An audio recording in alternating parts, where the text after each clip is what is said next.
Hello, all guys, gals, and non-binary pals. Welcome to the newest episode of the Noobs and Knockouts Podcast, brought to you on YouTube, on Spotify, on Google, and Apple Podcasts. I'm Austin. I'm a knockout. Watched a lot of wrestling.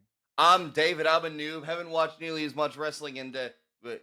What's this? What am I getting? Huh? What? Seriously? Now? This late? Oh, fine. Jesus. All right. The studio has new pages for us. Let's check. No! Let's check Oh this shit boy! out. What did you do? What is happening? let's Continue. let's check this shit out. Actually. All right. So they love the intro. They could really go for less life hating crying when we're going through arcs that we don't like. They also Sure. they also they also think you should get tighter in some of the close-ups. And what's this? David gets to take over the show and choose the arcs from now on. What? Anyway, hello all guys, gals, and non-binary. Hey now, hold on. I am rejecting all the studio notes. No, wait, you can't do that. We're on a scripted series now, They motherfucker. can't We gotta follow orders. What are they gonna do? Cancel the show mid-COVID? What? Wait, they can't do that, can they? Apparently they can. We had important arcs to finish up. What the fuck are you talking about? We can't just end that. We can't just end the show the way we ended it. Yeah, thank you, Jesus. Yeah, so today we're gonna start watching Netflix's Glow. Yeah, baby. Let's fucking do this. I was honestly hoping you would do a repeat of the bit, the Uno reverse of the bit you did for when we watched Real Glow. See, like you just start talking about like Real Glow.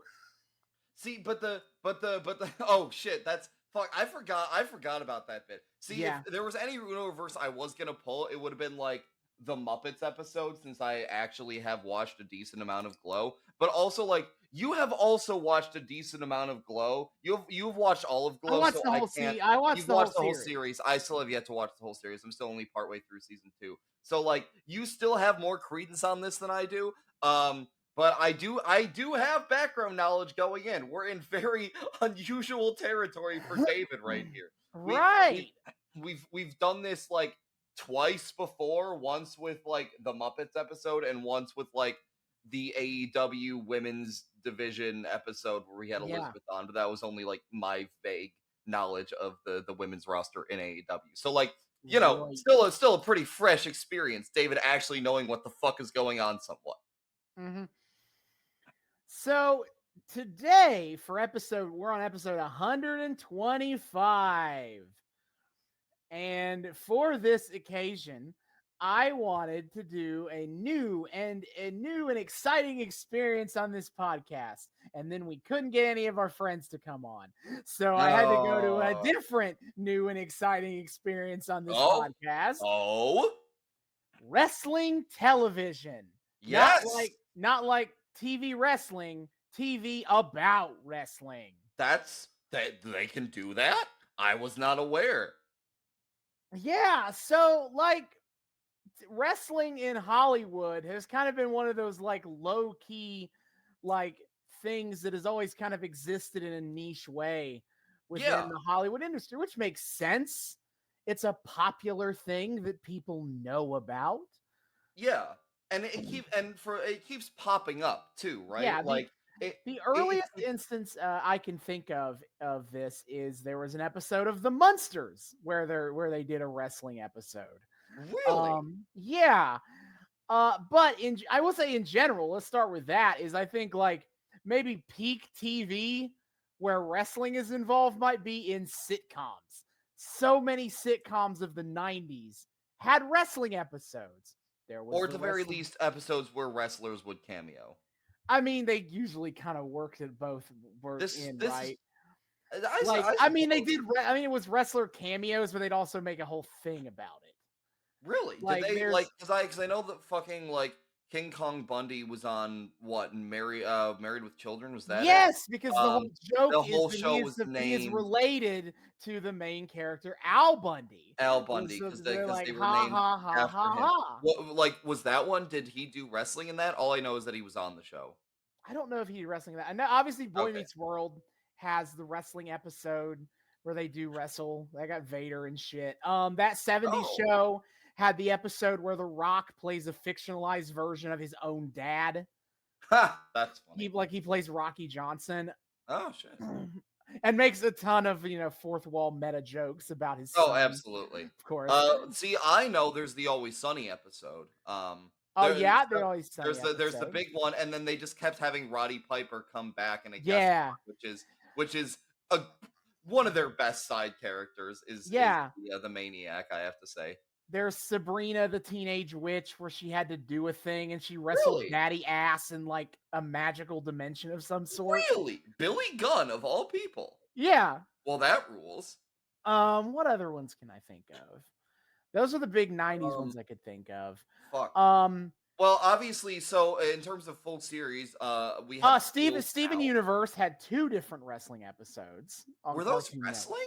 Yes, those were big. Like they did a ton of wrestling wrestling related. See, I watched it. Steven Universe becomes a manager. Oh, okay. Of a wrestler. Oh, fuck, you're right. Okay. See, he even does a heel turn, and everyone hates. Yeah, the Tiger manager. Yeah, which is like he does like a weird fucking Ted DiBiase thing, doesn't he? Like the Tiger Millionaire. He becomes the $1 Million Man pastiche. Yeah. Yeah, exactly. Yeah. See, I watched Steven Universe before I became a wrestling fan, so that went right over my head. Yeah, and then there are wrestling show. There's a short-lived but infamous sitcom. I'll use the transition to talk about shows about wrestling versus shows that had a wrestling episode. Because there was in the 80s, there was a short-lived, it was canceled before they ever did a full run of it, but they did do a pilot that has since been leaked to the interwebs of Tag Team, where Roddy Piper and Jesse Ventura play 2 wrestlers that get blackballed from the industry and then go on to become cops to make the ends meet. And they use wrestling moves as part of. They find a way to use their wrestling skills as cops. Oh my god, that rules! They were a tag team, and they'd just be like, "Hey, remember when we did this? Remember we fought this team? Oh yeah, I know." And then they do a double team move. They did. They turn to each other and go double clothesline. Yeah, pretty much. Then we do go a while. I think I can't think of any shows about wrestling. Until we get to the 2000s, we get Mucha Lucha on Cartoon Network, which I adore that show. We need to someday watch Mucha Lucha. I'm super into that idea. I will never forget the foremost international world-renowned school of lucha. Doesn't Rey Mysterio have a role in that? Maybe, I don't know. But the main character is named Ricochet. And while I can't confirm that's where Ricochet, the ex-Prince Puma, got his ring name, the timeline matches up that, quite frankly, I want to believe that is where he got it. I can believe it. We currently have Heels airing on Stars, if anyone watches that. Look, I have other ways of getting access to Heels, okay? So I'm here for it. Hey, and there's of course, movies about wrestling. So many movies about wrestling. Yes. Just even the ones that I could just think of off the top of my head. I mean, you got The Wrestler from the 1970s, not the good one. Not the one the good one. The one that the AWA put out to show how cool and awesome wrestling was, and it looks like total shit. Oh no. There's Body Slam. That was a movie starring Roddy Piper and the Tongan Kid, and Lou Albano was in it. Charles Nelson Riley was in it. Oh, hey, him. That movie's insane from everything I've ever seen of it. There's a lot of... I looked up The Wrestler 1974, and I'm getting a lot of, what seems to be wrestling like wrestling themed movies out there. Yeah, they're we have 2000. We have The Wrestler is kind We have of the the wrestler. is really the gold standard as wrestling movies go. Though, Mhm. hey, it may get a contender this year Oh. with Iron Claw by Oh fuck! A24 Oh joint. fuck! Yes! Oh, I'm so fucking hyped for that movie. Yeah, like I think that could be a contender of like the best wrestling movie. Ready to Rumble in 2000, sponsored by WCW. I Yes. have the hot take that I don't really like it. Oh, I thought that wasn't a terribly hot take. It for a wider audience, no. For a wrestling audience, that's definitely a hot take to not like Oh. Ready to Rumble. Oh Like, no. but for me, it's the exact. If I told you it's a David Arquette comedy in the year 2000, it's exact. The comedy is what you exactly what expect. you think it is, and I don't Yeah. like that kind of bro comedy of the early 2000s, late That's 90s. fair. So like, I can't like Ready to Rumble that much. That's fair. That's not my like favorite type of comedy either, to be fair. Yeah. Oh, I forgot when we're talking wrestling TV shows. Young Rock. Young I Rock, forgot about yes. that. Because I was reminded about is Fighting with My Family, the Yes. story the Florence Pugh movie, loosely based on the life of Paige or Soraya Knight, with The Rock in it as executive producer and there for the one scene that is in every trailer. Oh yeah, yeah, of course. Obviously a major part of the movie, and also gets him on the poster too. Yeah, Nacho Libre. Nacho Libre, which is one of the rare, one of the surprisingly rare wrestling movies, at least for the modern era, that exists purely within kayfabe. Yeah, so I was gonna talk about this. I guess I'll talk about it now before we get into Glow. But I think it's really cliche to say that all wrestling media falls into three categories about kayfabe: yes, no, or maybe. But that is kind of how it works. Is some wrestling movies pretend that wrestling is real? Nacho Libre does it. The Wrestler 1974 does it. No Holds Barred probably does it. No, how did I forget No Holds Barred? Yeah, Probably well, that's the thing. Yeah, fucking the Hogan joint. No Holds Barred does it. yeah. I am actually I've probably mentioned this on the pod before. I'm currently writing a play that takes place in kayfabe, so like I can't even judge that genre because I'm fucking leaning into it. I mean, I'm not gonna judge it either. Body Slam makes wrestling all realsies.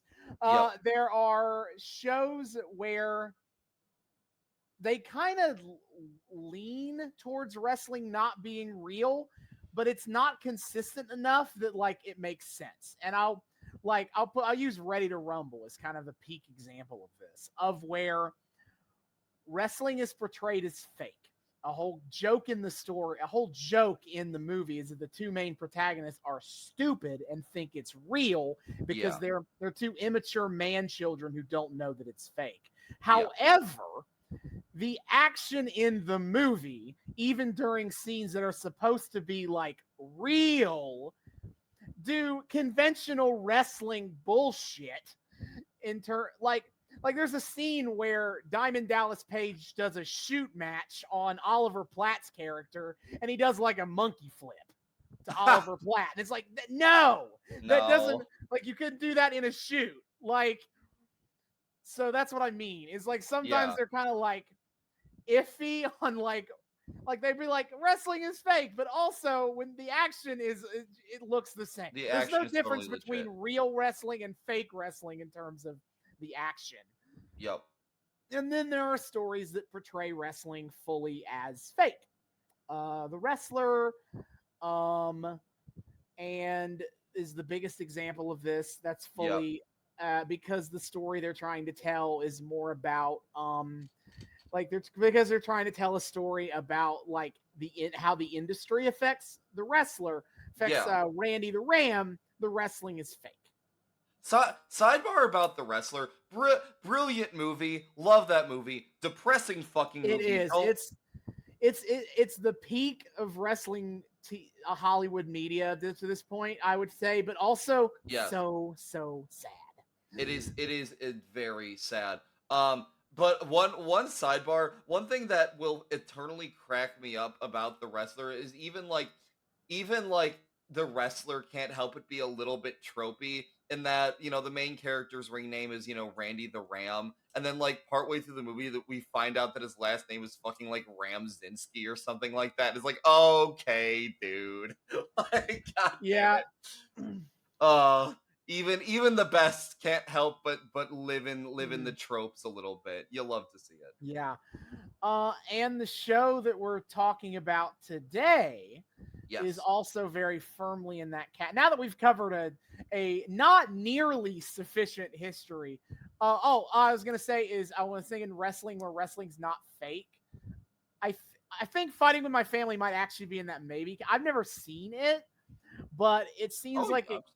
I've not. I didn't love what it's like. It seemed kind of eh. That's fair.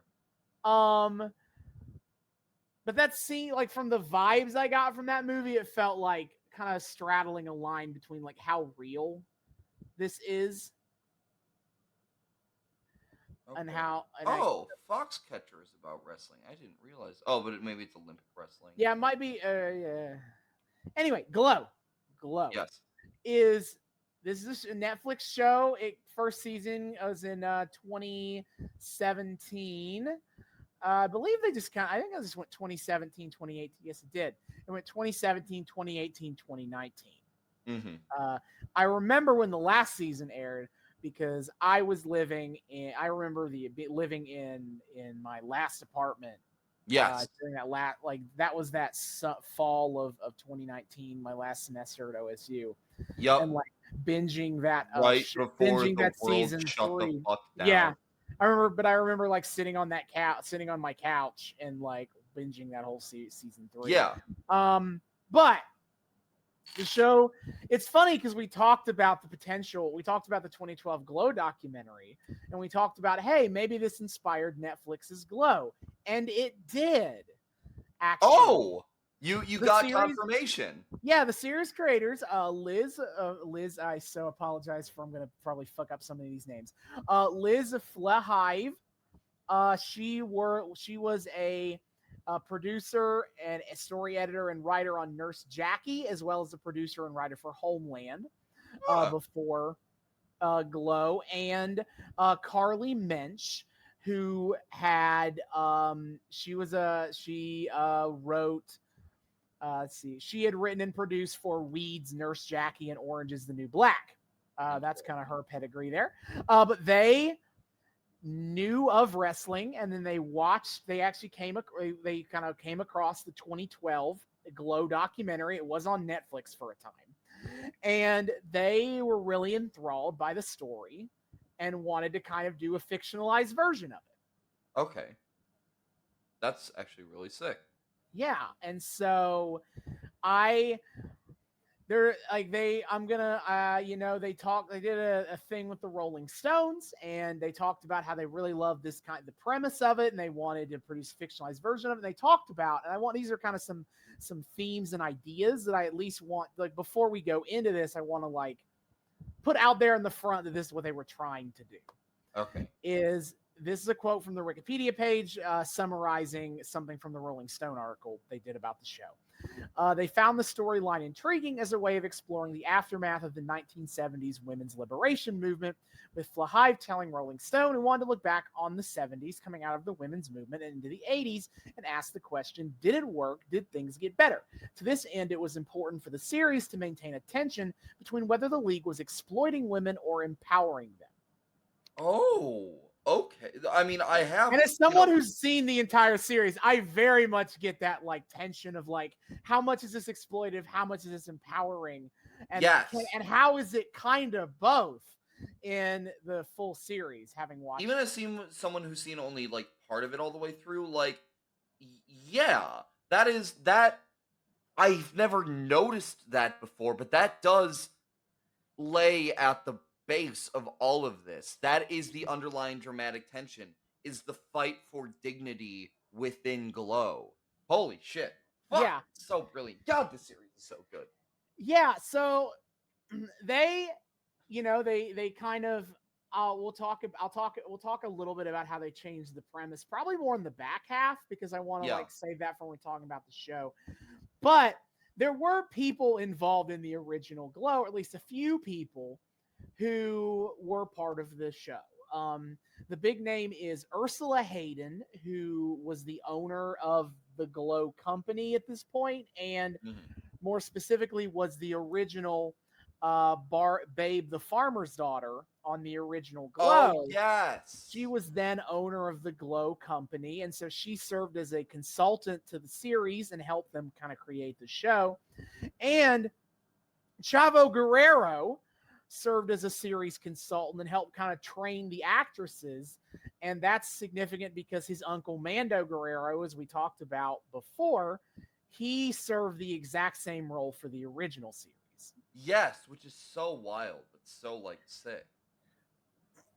So the series stars Allison Brie as let's just talk. I mean, it's really the big three in terms of like starring players of the series, especially in season 1.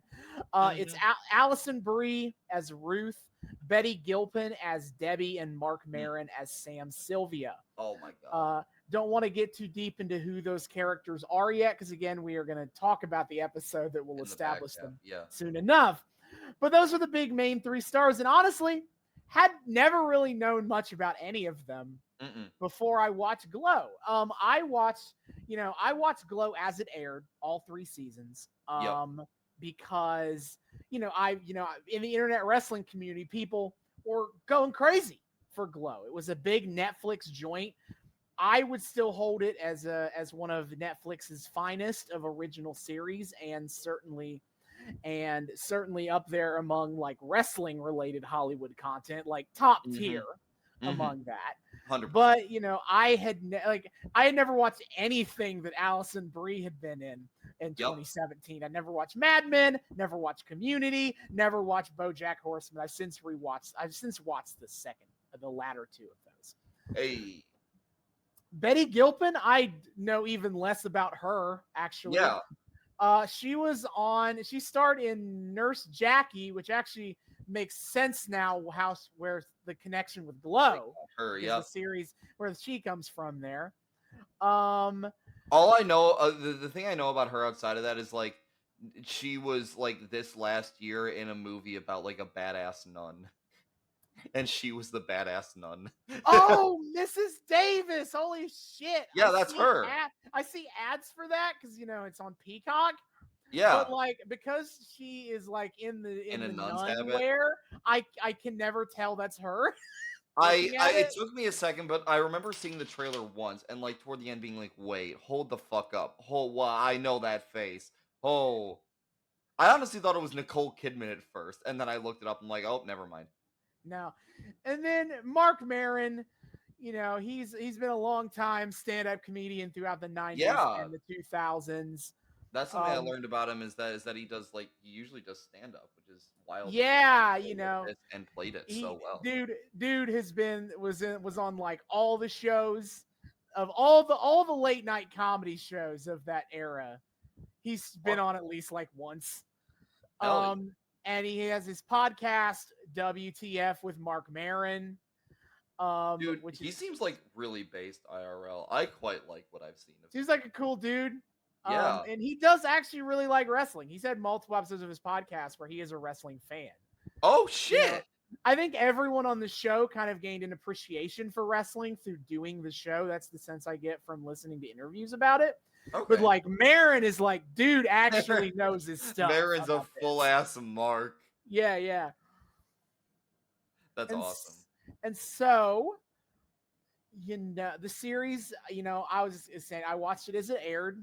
I followed along with the drama about the 4th season, and I don't really want to go into it because it's like I don't know if we're ever going to even cover the whole series, it feels, and it's like later season problems.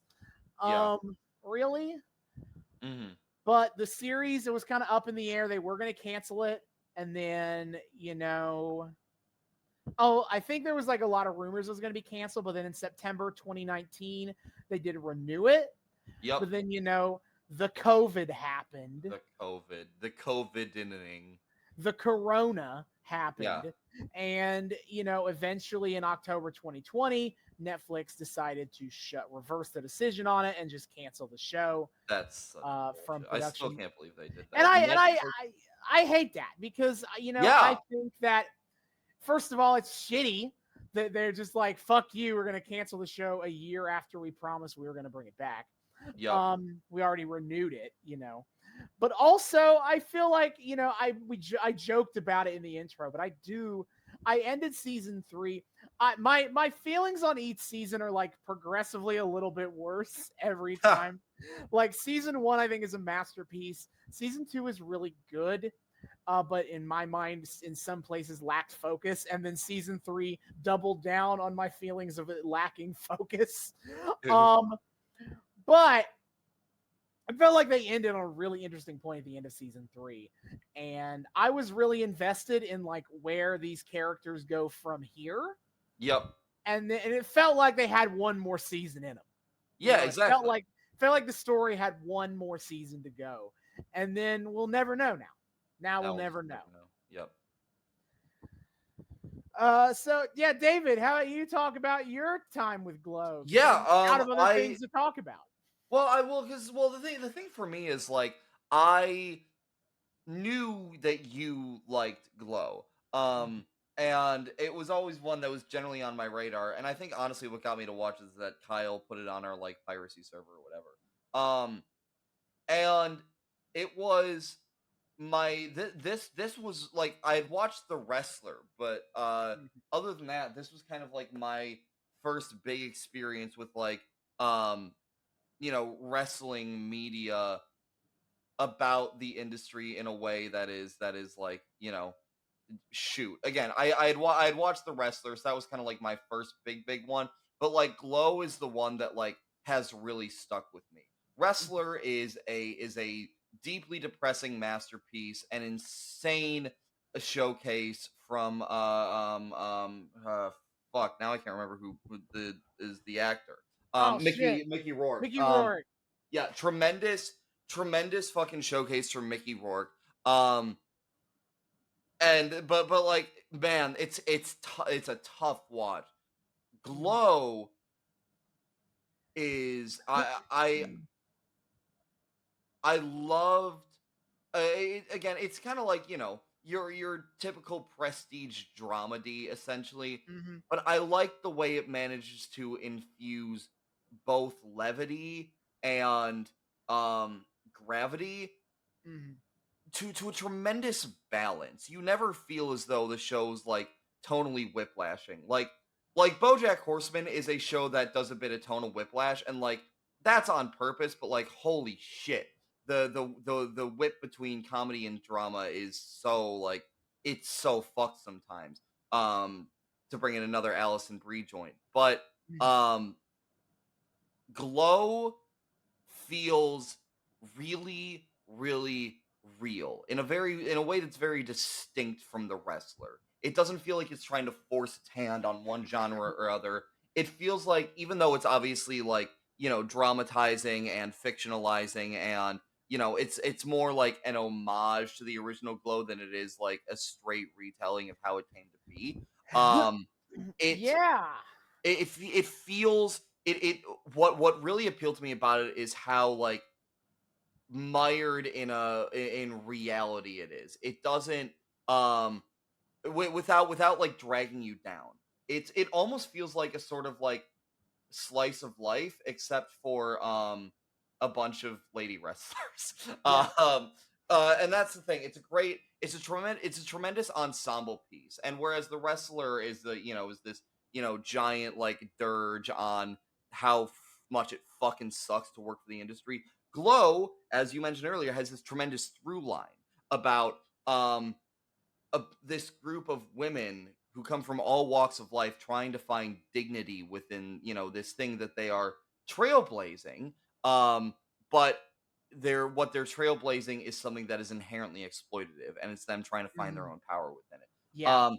and I think that for me that really drew me in. And again, I don't get a chance to watch a whole lot of like TV on the regular. I barely keep up with wrestling on a weekly basis. Um, so it's a show that I've been slowly but surely plodding through. But every time I sit down to watch it, I am sucked in, and for good reason. It's tremendous, and I've loved getting to go through it, and I'm excited to now knowing what I know this far into the show, going back and revisiting its earliest moments and kind of seeing like where it's like where it started.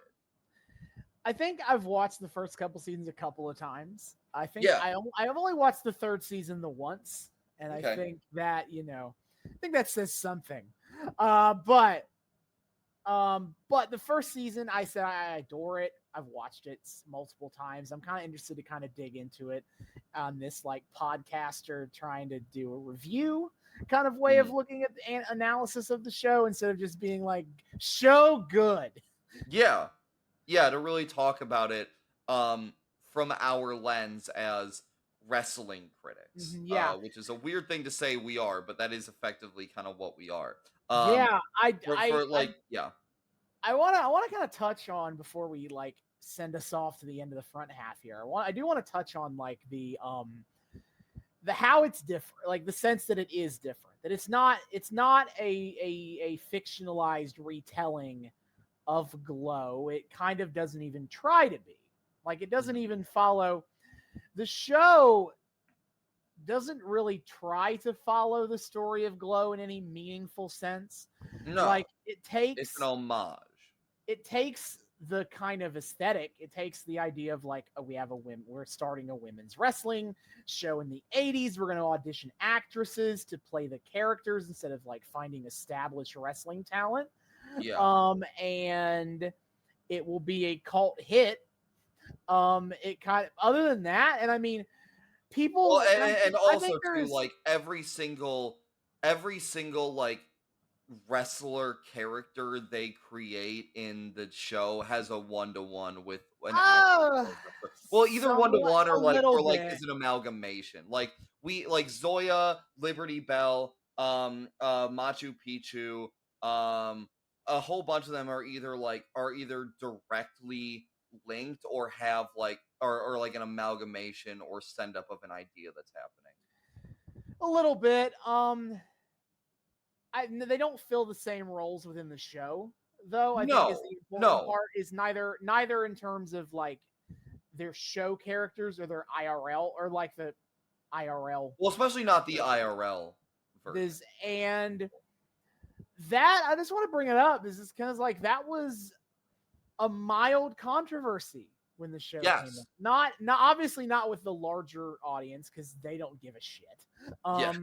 But being in the weeds with the wrestling audience, too deep in the discourse is me. Oh. I've seen a lot of that conversation, and I understand both sides. I think I largely lean on the side of I don't care about this because I don't think it's trying to be. I think at first it keeps a pretty respectful tone of the overall of the Glow story, even if it's not trying to tell the Glow, I think, accurately. And I think the fact that it's not trying to portray itself as like, it doesn't feel as based on a true story as a lot of based on a true story media gets in trying to portray itself as like, this is how it happened. And I think that gives it a lot of leeway for me. I definitely think that people are more accepting of Glow than, for example, Nacho Libre, which also pulls from a IRL story of the story of Fry Tormenta, a man of the cloth who became a wrestler to raise money to help orphaned kids. Yes. And turn that into a Jack Black slapstick comedy. I think a lot more people look at that as like, what the fuck, man? What the fuck? And also made kayfabe real in the movie. Right. But but that was a source of. I do understand why people, especially fans of Glow or people of the original version of who actually were part of Glow, would look at the Glow Netflix show and not really like the fact that this is going to be the pop culture thought of what Glow kind of was like. Right? Like, even if it's not trying to be a based on a true story kind of a show, the original Glow was a niche within a niche. Yeah. Most people's idea of Glow is not going to be like the 80s show. It is going to be the 2012 Netflix show. Yes.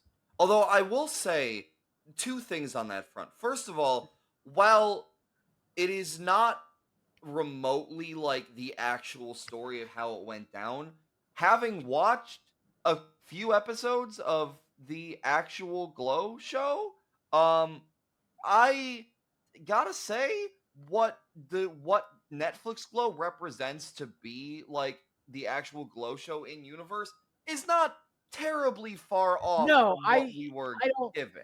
We're not going to get far enough into the series to really touch on it, but I do think that the Netflix Glow show did a very good job of emulating what like OG Glow, like the show was like.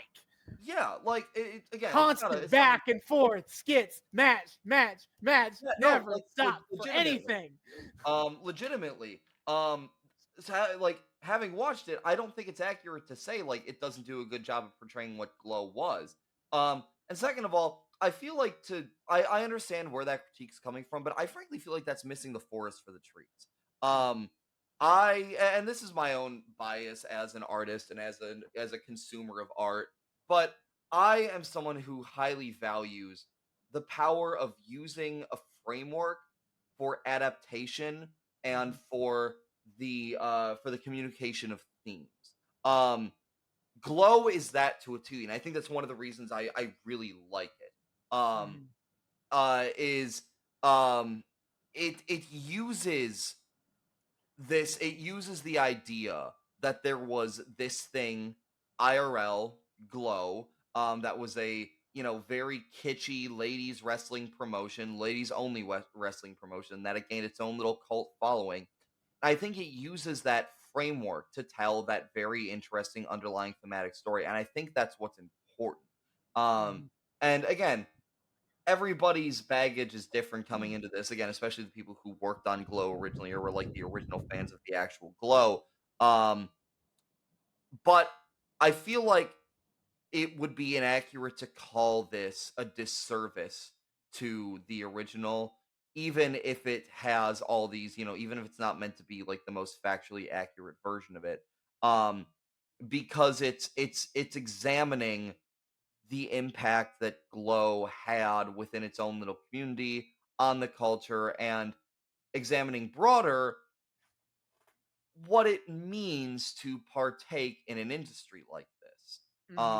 Again, in a way that's not like really fucking depressing. That's kind of the main thing, the main other thing for me too that I really want to harp on is like, with the wrestler or even like Heels. Heels does this too. I've seen a couple episodes of Heels. I need to watch it all the way through. But like Heels feels like it is a tragedy at the end of the day. It feels like it was created to be a Shakespearean or a, Greek tragedy. Glow does not feel like that. Glow feels like an uplifting experience to go into. Even as the characters face hardship, at the end of the day, it is an uplifting experience. And I think that fact ultimately makes it a tremendous send up to the original, because the original Glow is kitschy and it's stupid and the work on it is not great. But dear God, I remember we watched it for the show and I came out of it being like, that was thoroughly charming and like delightful, and I'm not angry. It was an uplifting experience, and I think Glow, the Netflix series, emulates that feeling to a T in its own way, and I think that is the ultimate homage that it can pay to the original series. Yeah. Like I said when we watched OG Glow, if I had been of like the age to watch wrestling while this was airing, it would have been like my preach the gospel wrestling in the same way that Lucha Underground was Yes. from the IRL. Yeah. For realsies. Yeah, I like that. Of like, I think even if it's not telling a factual narrative of Glow, I think it does a fantastic job of matching the spirit of Glow. And honestly, it's super in there for the wrestling industry to just kind of like retell the story however you want. To retell the story even if you keep the spirit. Yeah, exactly. But I think this is a much better way of doing it than, the Hulk Hogan's of the world will partake in such. Well, I don't know what you're trying to say, dude. You know, brother, they were gonna ask me to consult on Netflix's Glow, dude. They asked the Hulkster to be the trainer on the original Glow series, dude. And then I almost said yes, but then I got a call from Vince, and he said, Hulk, we're gonna need more from you. And I said, well, gee, Vince, I'm here helping all these women start their own league, and Vince being Vince said, who cares about the women? And I said, I do, Vince. And he said, well, I care about the women, dude. I care about the women, brother. But then Vince offered me a shit ton of money, and I couldn't say no. You know, you get Hulk Hogan going on the Bubba the Love Sponge show to talk about how he was almost the trainer for Glow. True. I would have done Netflix's show, dude, but they didn't want to give the lead role to my daughter Brooke, brother. She was gonna be the original lady. She was gonna be the original Liberty Bell, dude. But then they got that Betty Galpin girl, brother. Oh my god! Wait, you're not even fucking wrong. Oh my god! Wait, oh god, that would actually be. I could actually unironically see that as like Hogan's reasoning for wanting nothing to do with that show. As he tried to get Brooke on it, and they said no, dude. He said, "Well, fuck you anyway, brother." Fuck you, brother. I almost slept with the Nashka brother. Anyway. Yeah. So tonight we are going to watch the first 2 episodes of Netflix's Glow. There are 10 episodes a season. Mm-hmm. And we're going to watch the first 2, just an easy breezy hour length of television. Ain't no thing. If you'd like to watch along with us, I mean, we said it a bunch. It aired on Netflix. It's on Netflix. Yes. That is where you go. So we'll be back in the back half to discuss Glow Season 1, Episode 1 and Episode 2. Hell yeah. And we are back. We have finished the first 2 episodes of Netflix's Glow. Yes. Holy shit, this is such a good show. Oh my god. God damn. 124 episodes of wrestling shit. And we've almost forgotten what watching regular TV looks like. I know. It's so bizarre. Wait, it's scripted? Wait, it's quality controlled? Fuck. What? I'm not just rolling some cosmic dice for whether I'm going to get something good this time. Like, there's consistency. That's neat. And yeah, in a podcast first, I know what I have actually seen the thing we are watching. I know I mentioned that in the first half, but I really need to drive this home. Like, this was so wild for me. Like, taking notes on a thing that not only I have watched, but I have watched past this. So, like, there is so much, like, knowledge that I'm coming in with that allows me to, like, see into this show in a way I can't really do anytime else on our podcast. This is David getting to get it. This is a little treat for David. I think David getting to stretch his media analysis wings a little bit, flap away. Yeah, like for me, this is, like I said, I think season 1 of this show in particular is a masterpiece. And I spent the hour and 9 minutes watching this show. Hey, it was 69 minutes of episode. Hold on a minute. Hey. Nice. Nice. But yeah, I spent that whole time watching and being like, oh my god, this show is so good. Yup. No, that was me. That was me the entire time too. I was like, holy fuck. I remember why this show like grabbed me so much. Yeah. And how much I like need to finish it now. Fuck. Yeah. Makes me Anyway. want to go on a binge of it and just keep going. Yeah. Yeah, I left off in the middle of season 2. I gotta pick that shit back up. Mm-hmm. Anyway. So how do we want to do this time? Because it's like normally we just kind of just go forward through the show. I kind of jump around on it. I kind of had forward going notes. Mm-hmm. There might be a little bit of like jumping around, but I'm good kind of like going forward and like we don't necessarily have to like do this, full ass recap, but like, talk about the shit that's going on scene by scene and kind of what there is to talk about. Because again, there is so much. This show is so fucking detail oriented. Yeah. And I want to start at the very beginning because like, fuck, dude, them doing we open. There's no cold open to the first episode. We jump straight into a theme song, and off the bat, it's sick as fuck. Yeah. So the opening is "I Am the Warrior." Yeah, I think it's just the Warrior. The Warrior, okay. The Warrior by who's this by? I should have looked this up beforehand. Scandal. The Warrior by Scandal. The Warrior by Scandal, and it's so it's one of those songs that's like too thematically perfect to deny. It's like it was created for this show. Mm-hmm. Because again, it's all about like finding your strength and da da da da da. I am the warrior. Yeah, victory is mine. Yeah, I know, it's so good. And holy shit, the animation in the opening is sick too. It's fucking rotoscoped neon, which looks metal amazing. As hell. It's awesome. And like there's a sudden fade out at the end of the opening credits, which is weirdly anticlimactic, but that almost feels really fitting of like 80s era aesthetic too. I don't know if that was on purpose, but it feels like a very 80s touch to just have like the rock power ballad just kind of like fade out into the opening scene. I always love the very obvious, like they rotoscoped the Bailey to Belly to Sasha Banks from Takeover. Oh, they did?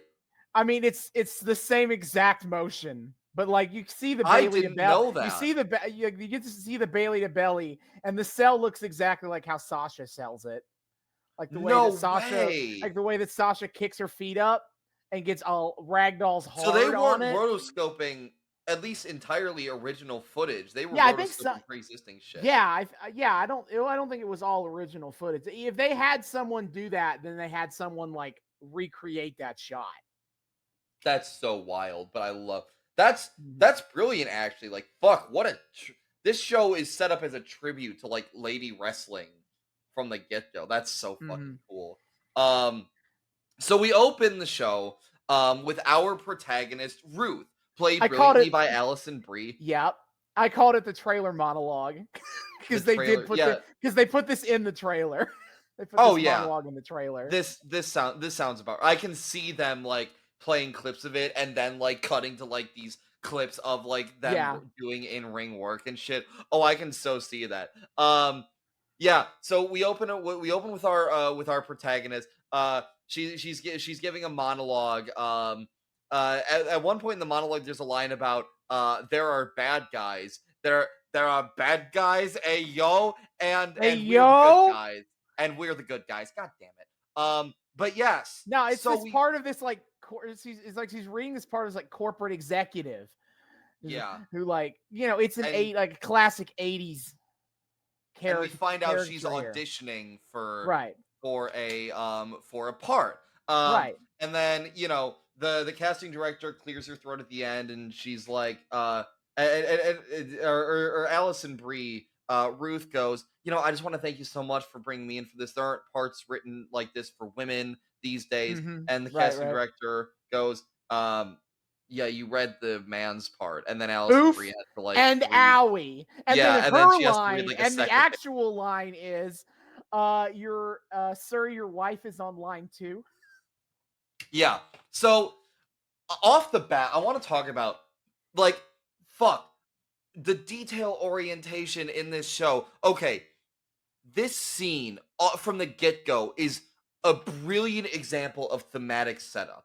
We start with our protagonist, obviously, and from the get-go, it is centered on her defying expectations in some form or other, especially as it comes to gendered expectations. She is taking on a traditionally male role, brazenly ignoring the path set out for her. It is later revealed that she read the man's Literally did part this on by purpose. literally doing that by Yeah, refusing to read the part that she knew she was there to audition for. yes. And then pulling the rug out from underneath the viewer as like we're reminded of the reality of gender politics in the 80s.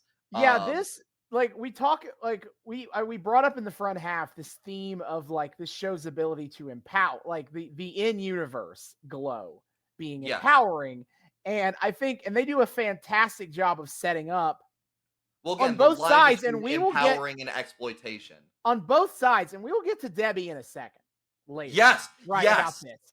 But they set up Ruth's journey to glow perfectly. Of like, she is a struggling actress who can't get cast in anything because Hollywood says she's not attractive. And okay, yeah, time out, of course. We gotta be there. We gotta do this. Wait, hold up. Note for the filmmakers, Alison Brie is the wrong person to cast if you want to make this point.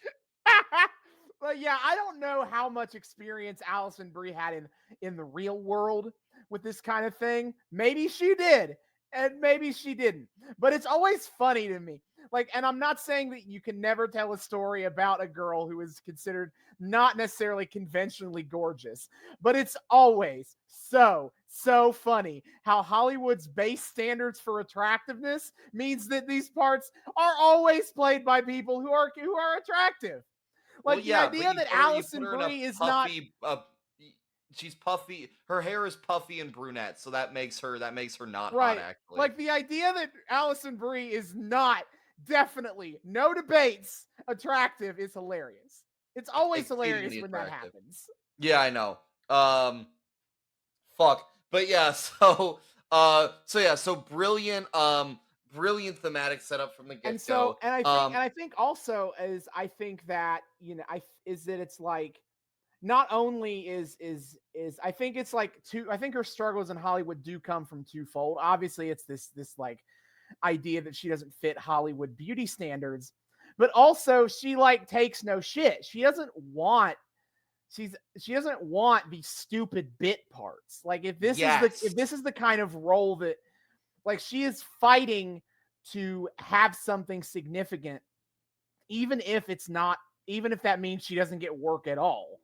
And that is, I don't want to, it's so hard to not like tie these things into future seasons and stuff. But this kind of attitude of like, Ruth doesn't want these stupid bit parts for women. She wants things that roles that matter.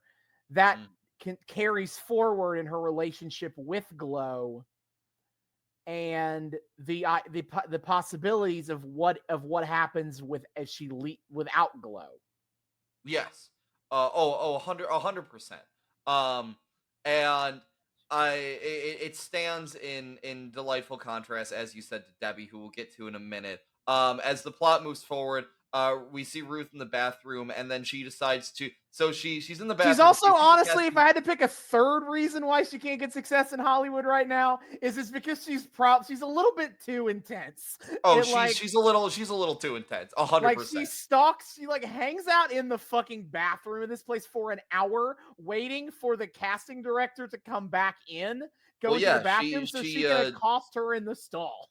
She attended the Drago School of Career Advancement, you know? Right. Rule number 1, meet your opponent in the bathroom. Rule number 2, always meet your opponent in the bathroom. Yeah, and so she asked this casting director, like, what did you always bring me in for this and you never cast me for anything. Like, what am I doing wrong?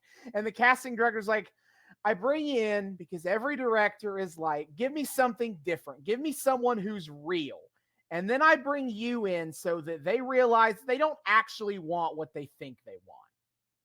That's so hard. That's so fucked up. It is.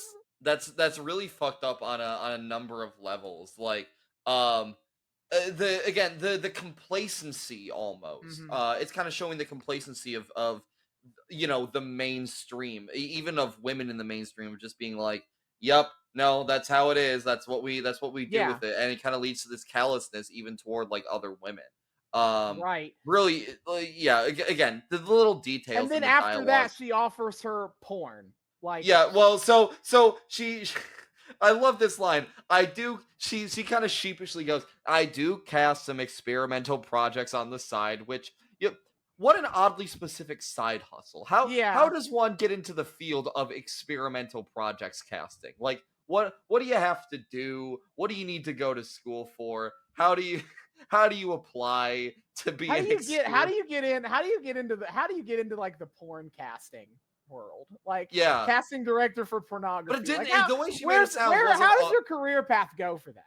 but it wasn't that's the thing. It's not just porn that she Well, cast. I don't. Cuz like I took it as like that was her being nice about it before Ruth well no, asked. cuz Ruth's like, "Is it porn?" She's like, "Nah, unless you're okay with that." So like No, I feel like she has ties to because both. Ruth asked what that means, and she goes, "How do you feel about erotica?" And then she's like, "Porn in the valley?" And she's Oh. like, "No, I'm not gonna tell you to have sex on camera unless you're okay with that." Like it was Ah, all the okay. offer was always porn. Okay. Okay. That's fair. I thought yeah, okay, yeah, no, that makes sense. So either way, um we then meet our kind of secondary lead of the show, Debbie. Debbie Yeah, we E, get it's the who 80s, baby. That means we gotta go to we gotta have some jazzercise class. jazzercise. Yes, baby. We love us some fucking I want to jazzercise. take this moment now that we're talking about such something so quintessentially 80s is Yeah. jazzercise. But I want to talk about something I really like about the aesthetic of this show. And it's something that's harder to appreciate this early, I think, but easier to appreciate later. Mhm. When Glow, like the show, starts Like being kicks more of off. a thing. Yeah. Right. Is the they talked about I looked when I was looking through interviews about from the creators of the show, they wanted to create a realistic interpretation of the 80s. They didn't like a lot of problem with media that is playing to 80s nostalgia, which Glow certainly fits into. Is Mhm. it takes a nostalgic look at what the 80s looked like. It's always a little bit more colorful and bright and fun. Yes. And especially as a contrast to the cartoony nonsense that Glow the show will be, they created a world where like it's you can tell it's the 80s. You look at the style, you look at what is popular, you look at the conversations and the pop culture, it feels like the 80s. Oh, But it 100%. but it still feels like a realistic look at what the 80s was like. It has Well, enough grittiness and realism to feel like it's not creating this false idea of the 80s. Well, it feels so intentional too. Mhm. The drabness of the real world, it almost feels like they played it up a little bit to stand in Yeah. contrast to Oh, the I'm like sure they did. yeah, it's so gray. Mhm. But it's not in a way that feels like, I don't know, harsh or like grimdark, just Mhm. in a way that adds like It feels some real normal. world grit to it. It Yeah, just it feels feels normal. exceedingly normal. And with Ruth and Debbie, both of them are unsatisfied with their normal. Yes. Although, so this is where I want to talk about this. Something I Okay. noticed now that I was like familiar with the character of Debbie, Mhm. is her framing from the very first moment is brilliant. She reads just visually as perfect. So she's Mhm. in the class, dead center. Her outfit is color coordinated, which I also noticed baby blue. Her outfit is kind of the main color for her outfit, definitely to symbolize her uh, motherhood. Um, she's uh, in control. She's in perfect sync with the choreography. Uh, and then there's Ruth, who shows up late, shoves because she herself was into an stalking the open space. bathroom. Yeah, Because she yeah. was doing the bathroom stalking. Yeah, and then she shoves herself into an open space off of center, to the right of Debbie. And it creates this brilliant visual contrast that sets up the main dynamic here. Debbie gets what she wants by operating within the system. Ruth gets what she wants by bucking. And that is that system versus bucking the system is gonna come back. And that reminds me of one story in season 2. It comes up a lot, but that immediately makes me think of something from season 2. But yeah. Well, that's exactly it. Is that is that there is so much that is presented here about these two characters even before we really know them. So it's so brilliant. And then we see one more gigantic attribute for Ruth's character, which is that in a crisis, she's always there, or at least tries to be. To help those around her. She's a helpful friend. She's a helper, and again, you can probably tie it into like the desire to empower other women. Again, standing in contrast, like the casting director from earlier. Because so Debbie is a new mom. She has an infant son, and in the middle of class, she starts lactating. She do be leaking though. Ruth points out the like milk stains on her boobs, going through her shirt, and Debbie's like, "Oh my god!" And Ruth's like, "All right, take my jacket," and so Debbie puts it on. Like that is like one more attribute we see of Ruth. So much, even just over these 2 episodes, we see so much of this. Is that she's always prepared with some kind of solution, and I think that's a really major part of her character, and I think that's a part of her character that speaks to more than one thing about her.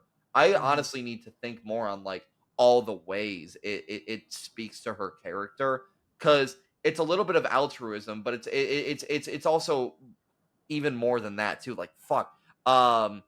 So yeah. So we cut after Jazzercise class. They're changing in the locker room, talking about. Also, I want to say it's really nice to see one of the only moments in this show where their friendship is unambiguously alive and well. Yeah, we'll get to that. We'll get to that soon. We'll get to that. We'll get to that in a little bit. But so they're changing. Ruth tells her about the scene, about what happened at the casting call. I laughed at Debbie saying you shouldn't do porn unless it's porn Shakespeare. Yeah. Okay. So 2 lines from this scene I want to point out. First is like, there's a lot of lines, but so Ruth mentions how the casting director offered her porn. And Debbie's like, "You, the girl who changes under her shirt." Ruth says, "I don't do that anymore," and then just fucking fully strips naked. Oh yeah. I'm like, there's a lot more Allison. If you horny little fucks wanted to see Annie get naked from Community get naked, well, there you go, pal. Enjoy your boobs. Yeah, there's a weird amount of Allison Brie boob in this first episode. Good for her. They had to get it out of the way. They knew had to get it out of the way. People wanted to keep for Allison Brie boob, and so they said we got to get it out of the way. They said 1 episode and then we're done. It's good. But yeah, obviously Debbie's line. Obviously, you shouldn't do porn unless it's like porn Shakespeare. Since you're such a nerd, you'd probably enjoy that. Hey, stop calling me out like that. Hey, what the fuck? What the fuck, Austin? Yeah. Why is the show calling me out? I hate it. So Ruth and Debbie talk about how they don't see each other anymore. And I know Ruth doesn't want to visit Debbie in Pasadena. I wonder why. And we'll get there in a little bit. That's not something I connected until like the second time through of like, I wonder if those are 2 connected things. I wonder if that's connected to something. Yeah. But one more thing. I think we got to talk about the most important actual part of this scene. Is first we get an establishment of what Debbie's career is like, where she was on a popular soap opera, Paradise Cove, and then they wrote her into a coma for a whole season, and then they wrote her off the show entirely by having her need face-altering plastic surgery. That's right. And we get it's interesting. It is interesting, I think, episodes 1 and 2, the way we get, it's interesting the way that Debbie describes herself, her career, and how she feels about her life, versus episode 2, where we get more third outside perspectives on that and how that's a little bit different. And so first of all, she frames it as her husband, Marc, told her, hey, you're unhappy on this show now. What if we started a family? And you don't have to work anymore. I can support us both. And Debbie's like, hell yeah. Why am I working on this shitty soap opera? Ruth, what are you doing? Being a mother was the best decision I ever made. And she is like, why don't you start a family, Ruth? Why don't you want to be happy? And it's like, very, very trad wife and all over this. Oh yeah. Well, that's the other thing is it establishes that added perspective again, going through the gambit of roles for women, as it were. The perspective from Debbie of the role of the stay-at-home mom.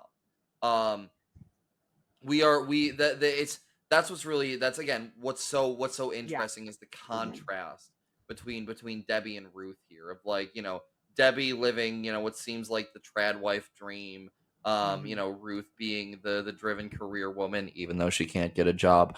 Right. And I think also this kind of, I think a tension that doesn't come up a lot here, but will come up a lot later in the show. So I want to mention it now that I think about it, is the difference in career success. Is, even if for a short time, Debbie was on a super successful soap opera, she's very well off. She lives in a very nice house. Yes. Big old house in Pasadena. And Ruth talks about in this same scene how she has like $83 in her bank account. She's eaten Cinnamon Toast Crunch for like 2 days straight. And she's going to have to ask her parents for money again, as we'll see in a later scene.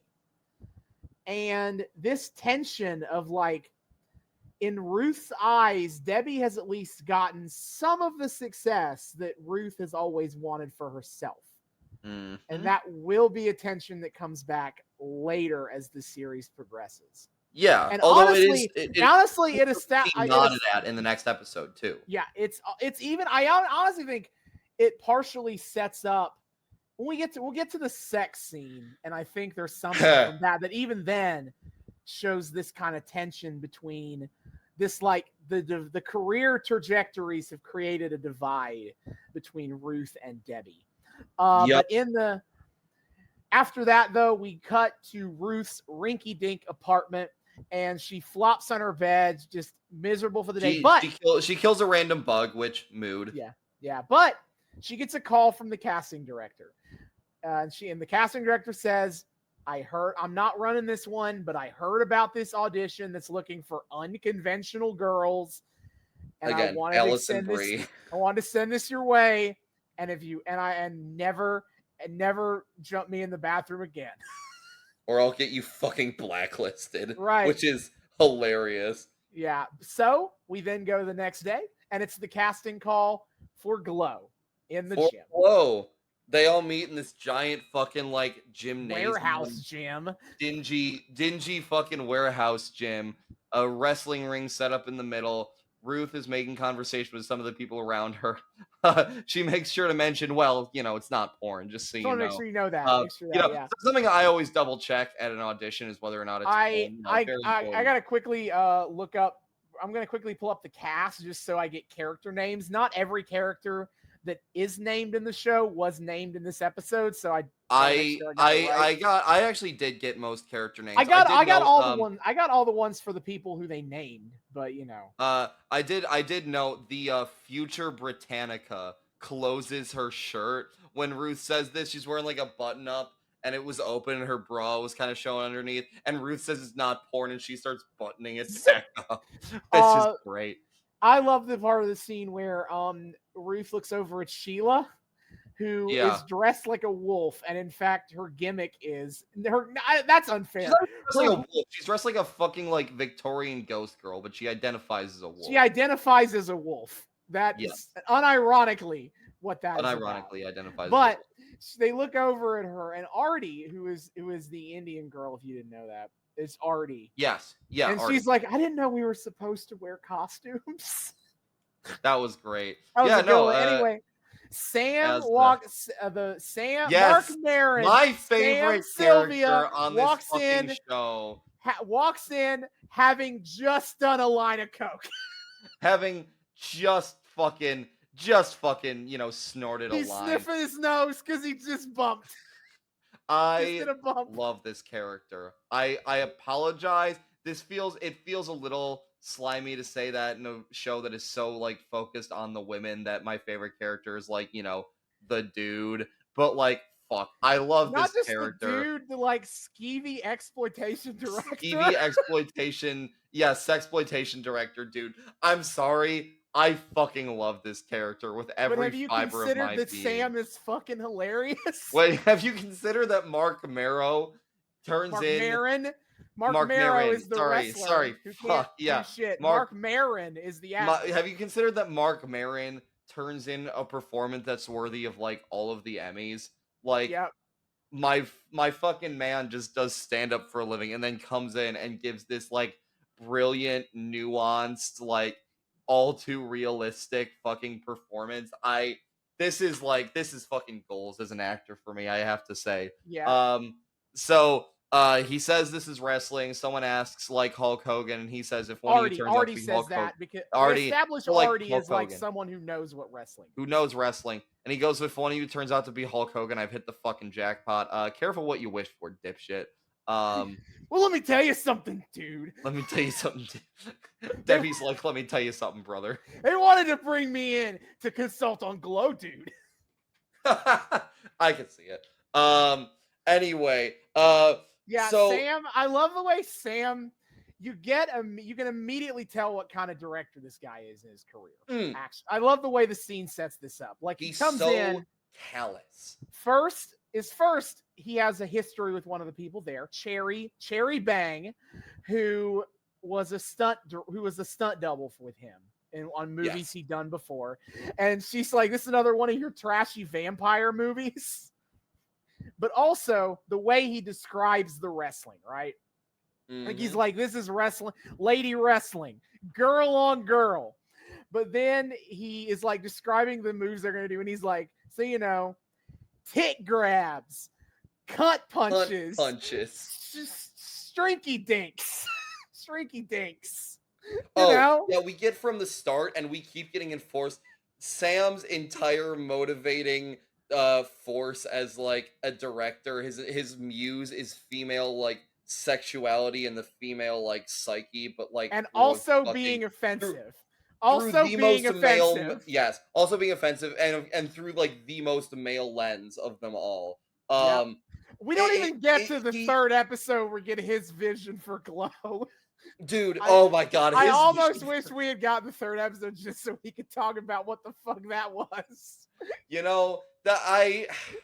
It's so wild. They got this story of Kuntar.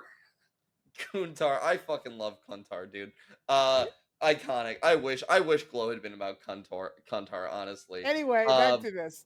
Yeah, well, I want to say too that like Marc Meron's performance here, he walks this line between uncaring crudeness and like genuine affability. That's absolutely fucking mesmerizing. And you see and I'm gonna point this out as it goes on, but you see over the course of these episodes that this man is like the ultimate schmoozer, and his performance makes it believable because it's not just like he's some shitty dude, but the plot demands that people go along with his plans. Like, there is a charm to him. It's a skeevy ass charm. I think the locker room scene in episode 2, and which we'll get to, I think does a lot to kind of sell that. I think. 100%. There is a humanity to him. He's not like he's a piece of shit, but he is a total jackass. He's a total jackass, but he doesn't not care. He is an artist. He isn't as crude and as awful as his art may be. Yeah. he is an artist, and he is not bought. He is not a man who is bought. He is a man who is trying to do something that inspires him. Yeah. And again, it's shitty and exploitative. But like it creates this wild dynamic with his character where he is both like so fucking detestable and also like in some ways kind of admirable, and as the show goes on too, you see more of his humanity peek out, and there is something there. Yeah. This isn't just douchebag for douchebag's sake. Yeah. But anyway, so he says, yes, this is going to be a wrestling show. If any of you have problems with that, leave now. And like 75% of the people there, just the women there, get up and walk out, which like, okay, this is the golden age. Why are so many of them leaving? This is like when wrestling is at its biggest. Wouldn't that be like, because I don't know, one, an they don't want to appealing do prospect? wrestling, and two, like, Yeah, but like wrestling has always had this, until I think very recently, always had this image of like being like, to people who don't like wrestling, I think it's the stupidest thing imaginable. And that was true even in the 80s and the 90s. even in the 80s, yeah, but but there was a far larger proportion of people who were following it and didn't think. Sure, but you know, there was still that air for a lot of people of like, this is dumb, this is stupid. Okay, that's like, you get that scene, like you get the scene during the tryouts of Jenny talking to Melrose and being like, who even like watches this sport? Yeah, that is true. It's just funny to me there's that, like, a lot. I feel like there's a lot of lines in these first two episodes that feel like being self-aware of what people who don't like wrestling think about wrestling, which is 100%. I wrote down most of them, but and I just wanted to point that out. That is no, I do appreciate that. Sam also says, I'm gonna have you sign a waiver in case of injury or death. Ha! Get it? Because wrestlers tend to die. Oh, there are that wrestlers note who didn't die in age. the ring. That wasn't funny at all. Well, hold up. Well, I was gonna. Well, no. My thing was, get it, because wrestlers tend to die at horrifyingly young ages, and that note did not age well. No. Okay. Anyway, Sam goes to get it, lines her up to get headshots. We get a lot of the character intros this way. Dude, oh my god. This sequence rules so hard. I want all of the introductions to each of the characters we get is great, but one I want to especially point out is we see Carmen. She is she's a younger, I don't know like what her ethnicity is. I think she's somewhere between like she might be like Hispanic or like Samoan. I think I think she's Hispanic. Then again, Okay. you know, I'm just thinking of what her in-ring character is, but you know, that doesn't have to mean shit. Yeah, no. But I've always read her. this- I've always read her as Hispanic, if for no Yeah. other reason because of the way what her in-ring character ends up being. Yeah, and also Carmen can be a Hispanic name. Her physical comedy is gold. Her whole character is gold. But fucking fuck, I can't like The so actress she for hands- Carmen actually has no Hispanic roots at all. Oh, okay, well shit. She was born in Tokyo. Her father Oh. is African American. Her mother is Oh. European American. Oh, No roots at all. a young biracial woman then. Okay, cool. Yeah, but no roots to his. She was brown enough for the She was part, brown and enough so for we the go. part. Hey, life imitates art, imitates life. This is my reality. Anyway, so fucking but so she hands Sam a picture that is her blowing out like a birthday cake. And Sam's like, why are your eyes closed? And she says, because you close your eyes when you blow. And Sam for some reason says, can you blow with your eyes open? And she starts blowing with her eyes out. She like bugs her eyes out, starts like blowing in Sam's direction, and then like points her eyes, going like, which is just a beautiful. Also, again, the detail orientation. This girl doesn't have a fucking professional headshot. She doesn't even have a great like picture of herself. We find out like her kind of character, more about her character later on, which makes it make sense that, you know, basically like, you know, to spoil the show like a little bit. I don't think this is a major spoiler. Fucking, we basically find out later on. So Carmen comes from a wrestling pedigree, I mean, but they say that in the first episode. No, but we find out in later episodes that her family does not want her partake in wrestling. She snuck out to do this. So it makes sense that she just grabbed whatever fucking like picture of herself she could from like, wherever her family keeps the fucking scrapbooks and just ran. Yeah. So again, the little details, so good. Speaking of little details, I also like they immediately set up Cherries. Kind of like all the women on this show, they give reasons for why they aren't doing anything else in Hollywood, or at least a lot of them. And Cherry is a big one because first he's like, hey, resume's looking a little light since 1979. She goes, movie's looking a little white since 1979. True. Hey, because she's been doing that blaxploitation life. But then Sam is also like, well, I know you can stunt double. Can you act? Yes. And I mean, that sets up a whole bit for her in later episodes and seasons. And you set up that her problem is that she's a stunt double, not an actress. Well, something else I want to point out too. Not only is it setting up that as like a future arc for her, it's direct foreshadowing. Because Sam says, "Can you act?" She pulls out an imaginary gun and goes, "Freeze, motherfucker!" Oh shit, you're right. Yeah, they literally set up that like her next big acting job is gonna be on a cop show. Like, that's so fucking good. Big foreshadow bit about because the girl Justine comes up and he's like, "How old are you?" How old are you? 19. And he's like, "Yeah, we'll see." Yeah, Sam doesn't believe that. He says, "We'll see."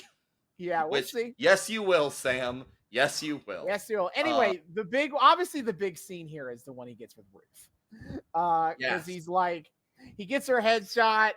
He sees her she has an actual, and she has like an actual professional headshot. Like, she's one of the only people there with like an actual like fucking professionally done headshot, professionally curated resume. Yeah, and he makes a joke about Strindberg, and he's like, "Who's that?" He's like, "I know who Strindberg is. I'm not an idiot." Strindberg, who the fuck is that? Sam be like, "Well, it's no Ibsen." but I honestly love all the like theater jokes that they make. It made me so happy. Like, it shows that Sam is well read in his theater, in the way he in the things he calls Ruth. It's very funny. Calls her Strindberg. He starts calling her Strindberg, and he's like, and we talk about those like lines for people who don't like wrestling, is when she's kind of like, when Ruth is kind of skeptical about all this as an acting job. He's like, it's wrestling. You don't think wrestling is acting?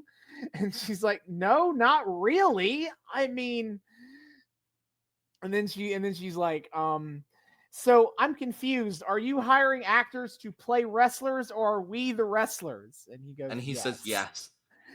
But then we get another big part of the scene. He's like, do people think you're pretty? Because he gives this whole metaphor of like, sometimes he's like, like half the time I look at your face and I'm like, yeah, you're pretty. And then the other time I'm like, but are you? Is she? He's like, you have a face that like changes. It changes, but on we go. We get at the end. That's the end of that first day of wrestling. Yeah. Ruth calls home to wire for money. Obligatory call home for money scene. Yeah, and then a dude climbs through her goddamn window. Yes. We don't get a name on him yet, and that's significant. But he climbs through the window. She does establish that, like, you have a family, you have a wife, go home. And he's like, but I can't stop thinking about you. And I can't stop. The story is they got drunk at a party together, and then they went home and banged. Yes. And he's like, I can't stop thinking about what that said. You said last night, and this was actually big enough that I quoted this, is you said there are shiny people who have everything, and there are people like us who have to go to parties with them and watch them get their pictures taken. And that's unfair. Like that, which also foreshadows a lot about who this guy is. Yeah. But he gives this whole speech about it, and Ruth gives in. And they fuck. hard. Yes. Well, one more line I want to point out from him Okay. too. So Ruth says, Ruth's kind of making excuses for why she did that. Why she slept with him once. She's like, I was drunk. The alcohol was free. It was a crazy night. I was feeling sorry for myself. And you took advantage of that. And he goes, I think we both took advantage of that, which on one hand is a scummy thing to say. But on the other hand, he's not entirely wrong. He's not wrong. He's just also kind of the worst. Anyway, they have sex. More boobs. So much Allison Brie boob in Though this episode. I laugh is during sex. He calls her the realest girl he's ever met, and she's getting like PTSD from earlier. He's just like, "Shut up, no talking." Oh fuck! I didn't even catch that parallel. Yeah, that's the joke. See, like, because I just read it as more like, she's just like using him to get off, and he's having this whole emotional experience with it, and she's like, "Shut up, you're ruining." No, it. it's but about, that it's too. About him It's about him calling her real, like what happened with the casting director. She's not hot. Little column A, little column B. But fucking they have sex. Okay, so hard cut to next day at Glow. I hate how good that smash cut is, because we like smash cut on her face as she's fucking this guy to her at the audition the next day, but also like, okay, not to be crass, but like cutting away, so she's like about to like have an orgasm as we do the smash cut, maybe, but you never know. Okay, yeah, but like it seems like that's where it's going. Like, somebody's she's about going to like, orgasm here. Yeah, but it smash cuts away before she actually does, which I think says something about like the lack of satisfaction that she's still finding in all of this kind of personal journey, which is, a nice touch. Interesting. But then it's day 2, so it's time to put you through the drills. And Sam says he wants a roster size of 12, which I think that's risky. I think it's more secure to start with a roster of 14 in my GM, but to each their own. Well, this is fine. Yeah, but he's gotten in a 2-time champion of stuff. Something. This hulking specimen over here is Johnny Glow. I almost made that joke, but it's Johnny Mundo playing Salty the Sack Johnson. Yeah, that too. This guy he announces his own name. He has one name short from Dick the Cock Johnson. Salty the Sack Johnson. Amazing. But he says his own name, his own ring name, and he says it with such conviction. He's like, yeah, Sam's that's my name. This hulking specimen over here is Salty the Sack Johnson. My man is proud of being Salty the Sack. He's proud to be a Salty Johnson. True. So yeah, this we get a little bit more about Artie's backstory. They're talking about like wrestling and WWE stuff. When I mentioned earlier when Jenny was like, who even watches this sport? And Artie jumps in like, everybody, even my nanny watches WWF Superstars, and she's 85 and only speaks Hindi. Yeah. And but her grandmother loves that Hulk Hogan now. WWF superstars out here reaching across cultural divides. The most important, the most notable aspect of WWF superstars is how egalitarian it was culturally. You're damn right. You goddamn, true. I mean, there is something to be said for like, a very physical storytelling like that being able to transcend language boundaries, but it's funnier to just leave it at a cultural egalitarianism. Yeah. Anyway, also I can't even quote exactly what made me say it, although I can generally remember. I just have a note that says Tammy is such a fucking MVP on this show. She's so good. If you know, even in these first couple episodes when she doesn't have much to do. No, she doesn't. But we'll get to Tammy later because there was a bit that I thought was funny, and Yes. it's not funny until we get to the bit. I'm not. Anyway, we run wrestling drills. They're doing the forward rolls. They're hitting the ropes, and they mostly suck. And that's really the point of the montage. Is they mostly are pretty bad. There is one chick that's really good that you notice is really good. This kind of like there's this like blonde woman with like fucking Viking braids, which that comes into play later. And she's notably pretty good, and Cherry is notably kind of a natural. Yeah, at Cherry this is easily the best person here at any of this. Yeah. And then so while they're running their wrestling drills, we even get a Sam scene of her because they also they do a bit late, or they do a bit where they like do like a basic like flip bump, like hair tug into a flip bump, and she coaches Rhonda, the future Britannica, into the move because Rhonda's like nervous about it. And she's like, "Don't worry about it. The victim me does all the work. Just pull my hair a little bit," and then she does it flawlessly. So she's foreshadowing for later. I fucking love Cherry. But Sam is barely paying attention. Sam's making cuts. He's making cuts too as they're training. The only person he really I call your name. I call your name. I say thank you. One who reminds him of his ex-wife is the only. Yeah, but still, really but you know, to point out that he is making cuts even while they're training. He's like, I call your name. I say thank you. You're out of here. Wipe your tears. Goodbye. Something I noted during the montage before we get to like the actual part of this scene is Justine intently keeping her eyes on Sam the entire time. Oh, 100% And she's like major, like always watching Sam, always. In this fucking. But anyway, we get to the main scene where Ruth pulls Carmen aside, and she's like, "What's our motivation?" Yeah, Ruth is out here bringing fucking lore documents to her. Too much. She is going too hard for this. You're trying too hard. What are you doing? Ruth says Ruth has her whole like kayfabe planned out coming into wrestling training, and she says my character wouldn't. Yeah. So, but she's like, we got to stand out. So come on. So we got to come up with this. And so Ruth and Carmen get into the ring to do the spot, and they just start monologuing.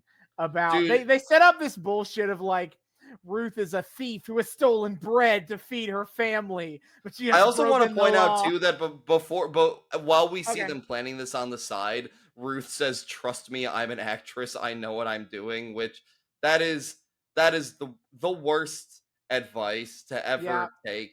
Don't make an Alec Baldwin joke. Don't make an Alec Baldwin joke. Fucking also, man, Ruth is really cringe, and I love how cringe she is. Honestly, that was the hardest part of getting through these episodes, is remembering how cringe Ruth is and just wanting it to end.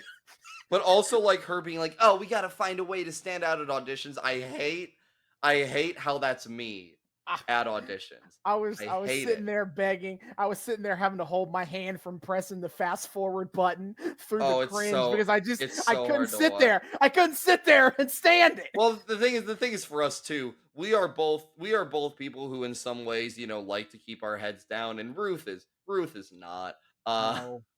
So that it's, it could be a hard watch. But anyway, so so one more thing, we get the future Britannica, Rhonda, in the ring, and Sam fucking like compliments her like outfit, and he's like, he's flirting with her from the get-go. Ha ha ha. They end up sleeping together later in the show.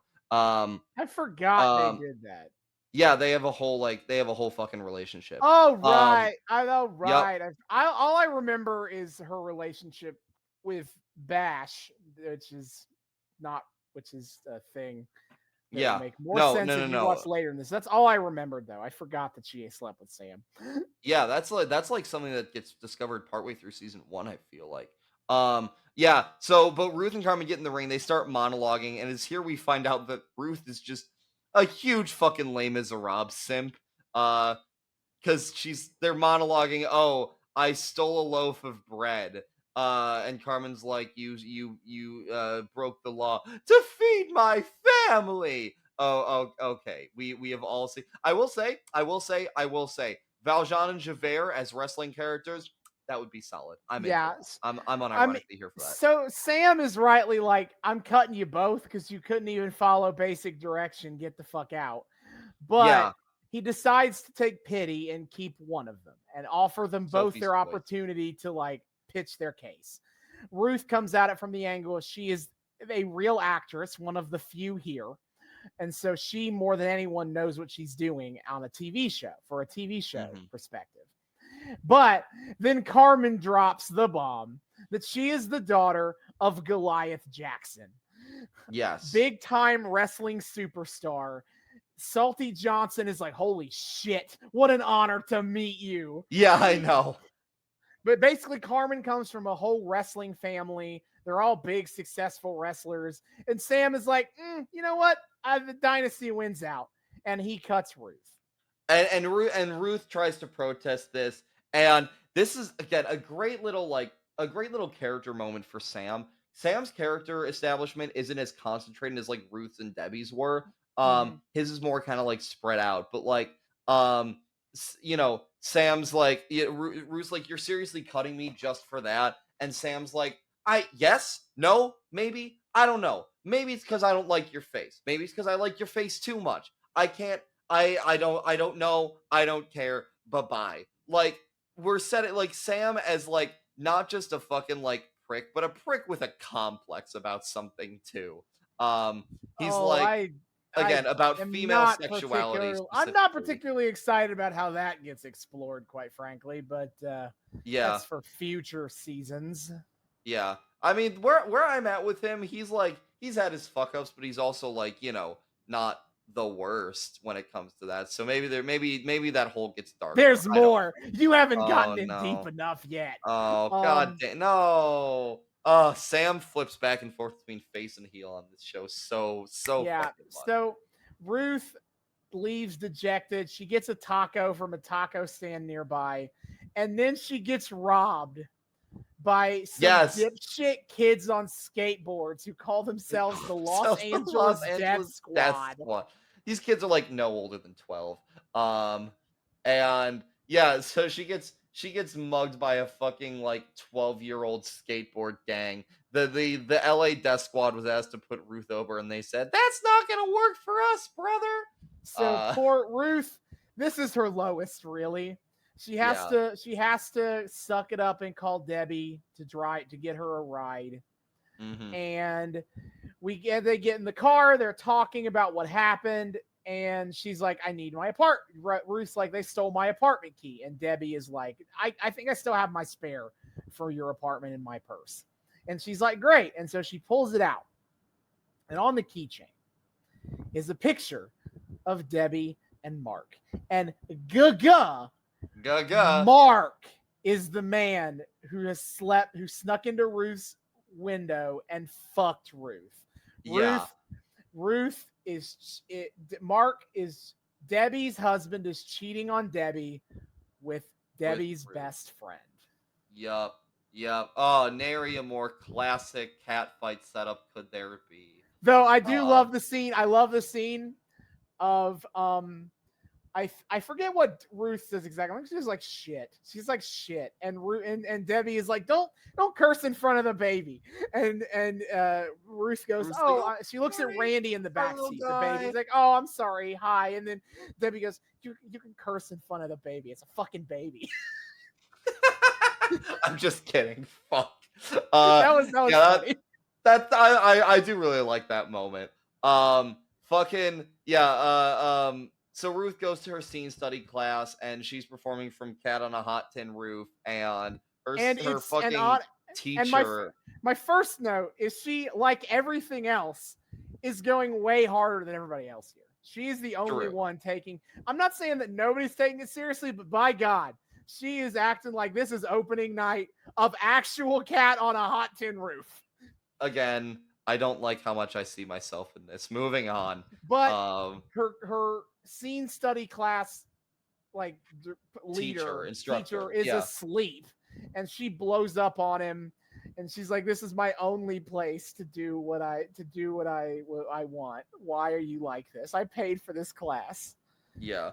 And we don't even get a response from him. We just got to her going home and deciding it's time to do some research.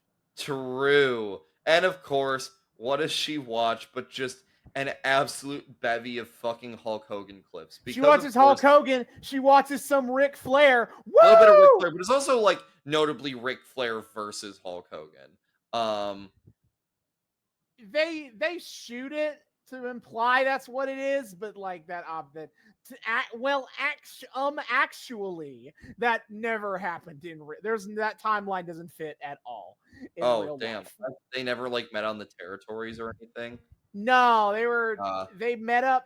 They were gonna do a thing in the WWF all the way in 1992, but they put it on the house show loop and it didn't draw, brother. So they nixed WrestleMania plans for it. And then then Hulk Hogan signed to WCW, and they said, "We are gonna run this match, and we are gonna run it into the fucking ground." True. I mean, all those years of not having it, we got to make up for it, obviously. Yeah, but they never crossed paths in the 80s. Okay. Flair was fully all in on the NWA champion bit. Hulk Hogan was all in on WWF at this point. Fair. But it does crack me up because that it's like, of course, Hogan, because that's the one wrestler that everybody knows. Yeah, they have to. This montage has to work with wrestlers that everybody knows. Yeah, which okay, on one hand, it does make sense for Ruth as a noob would go to the one wrestler that everybody knows about. But also on the other hand, where is she getting this obviously assorted collection of matches? Ask questions and promos. She is having a wrestling watching montage. Do not ask questions where she got the tapes. One more thing I have to note on the funny way this show treats Allison Bree's physical appearance is she's announcing herself as she's announcing her wrestler character as the ring announcer, and she says weighing in at 115 pounds. She says that sheepishly, as if A, that's something to be sheepish about, and B, as if that's a fucking lie. Girl is tiny. She looks like she weighs 115 soaking wet. What the fuck are you talking about? To be fair, for a wrestler, that's a pretty small weight. That's pretty small. Oh, I guess she'd be thinking I don't know, I wish I were bigger. But I feel with 80s beauty standards, she'd be upset that she's 115. It could go either way, I think. Yeah. Also shitty beauty standards, but also for wrestling, that's, if anything, a small weight. Also, one other thing I will say, I don't know if this was intentional or not, but it could be. I do find it funny that she's watching these Hulk Hogan promo clips, and it's the extremely jingoistic Hogan that's say your prayers, eat your vitamins, love America. And they're just going with the most basic. Everyone knows. No. But it stands in contrast to what her in-ring character ends up being, which is the polar fucking opposite. I'm not sure if it was intentional or not. Based on something that happens later, I could see it maybe being an intentional little detail, but I'm not sure. But it's a funny touch. Yeah. But she is she cuts up her wardrobe to make this whole character costume. Mm-hmm. And the next day, first of all, we cut to Sam's in his office just doing a line. Just doing a line of coke, and then he walks out, and they're about ready to continue doing, I'm assuming, not really tryouts. I think it looks like by this point they've kind of parried it down to everybody. Yeah. But Ruth walks up in her goof ass. It's blue and orange, and it's the kind of vague superhero wrestling costume that if I saying that, you probably can guess what it looks like. The exact what's going on here. And then she spends all night watching these fucking wrestling promos. And yet, when she gets in the ring, she starts doing the goddamn cat on a hot tin roof monologue. Honestly, again, again, why is this me? It's so I'm in funny. this picture, She's out and here being I like, what is it gonna take? also Is Ruth is like, I got cut from this place for being too much of an actor. Clearly, what I needed to do was perform Tennessee Williams. That's gonna turn it around.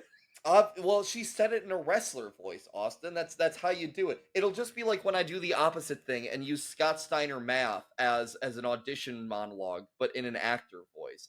Obviously, that's a surefire hit right there. I guess. Well, it goes over like oil and water. One thing I do want to point out though is fucking Ruth walks in and is like, points at Sam, is like, you're wrong about me, and she's walking to the ring, and like Cherry is right outside the ring, and she passes by Cherry, and Cherry goes like, okay, girl, which I feel like Cherry respects the hustle. Cherry respects the hustle, she respects the drip, but I'm also kind of surprised that like a pro like her isn't like fucking fed up with like dipshits like this trying to reinsert themselves after they've been cut. To be fair, I feel like Cherry wouldn't think that this would actually like work. Yeah. Like it's like I kind of read that as like Cherry thinks this is amusing that Ruth is trying this nonsense. And also Cherry takes kind of like a constantly, I don't know, sardonic like attitude towards Sam. Mm-hmm. So she's probably a little bit amused by anything that's like fucking with Sam a little bit. That's true. So that probably helps. But as Ruth is trying to do this monologue, it bombs so hard she starts something else I want to know while she's in the ring, and something I noticed as this goes on. This is the first time I really caught this in the show. It might have been other places, but this is the first time I noticed it, and it might have been the first time it was employed. In the ring, we suddenly have like shaky cam, as opposed to like the very steady, like evenly like planned shots that we've had for pretty much the rest of this fucking episode. To show like there is kind of like this real gritty element to it, and we get more of that later, and I'll touch on it more there. But I was like, that's different. But yes, goes over like a lead balloon. Doing her monologue, and in walks Debbie. Because Debbie has learned of the affair. How did she find out where Ruth was? Because she remembered that she doesn't know that Ruth got cut. Or maybe she does. Yeah, I feel like she would have mentioned that to Debbie. Maybe. It's pure contrivance. Listen, we gotta get to plot A to plot B here. I just did find it funny. I was like, how the fuck did Debbie know? Yeah, we're not cinema sins up in here. I just think maybe. Let's see if I can try to find a justification. I mean, she probably intuited. She could probably intuit, right? Like she probably guessed. Well, she probably went to like Ruth's place, and then that's what I was about to say. She might have went to Ruth's apartment, saw she wasn't there, and assumed Ruth went back. Yeah, she's like, where would that annoying bitch go? Probably back to the audition that cut her. Yeah, so Debbie shows up, Randy in hand, until she eventually passed it off to Tammy. This moment though, Tammy fucking goes. So Ruth's in the ring, Tammy's on just the outside, and she's like, Debbie is just I want to get. I'm gonna kill you. And she's so mad. She's like, I'm gonna kick your ass. And Tammy goes, you want me to take him? And there's a long pause. Debbie just kind of goes, long pause. Yes, please, thank you. And then just hands Randy off. That was, and as Tammy hands Randy off to, or as Debbie hands Randy off to Tammy, fucking the look that Tammy gives Ruth is, if looks could kill, oh man. Because she's like, did you sleep with Mark? And she's like, don't make me answer that. So she's like, home wrecking bitch. Yeah. Ruth tries to give the bargain bin, the standard excuses like, we were drunk, it didn't mean anything, I don't love him, and I love Debbie's response of course you don't love him, you don't love anyone. Ooh. Like, and then she tries to defend it as a mistake, and she's like, no, it's not a mistake, people make choices. Like, it Something. wasn't an If there's accident. anything, well, so this line is brilliant too. Again, the Oh yeah. fucking detail If work there's in this anything show. you learn in We've learned in that that sorry or that sorry ass acting or scene study or that class. pathetic fucking scene study, something like that. Yeah, She something like like that. all of a She calls sudden, up the scene study.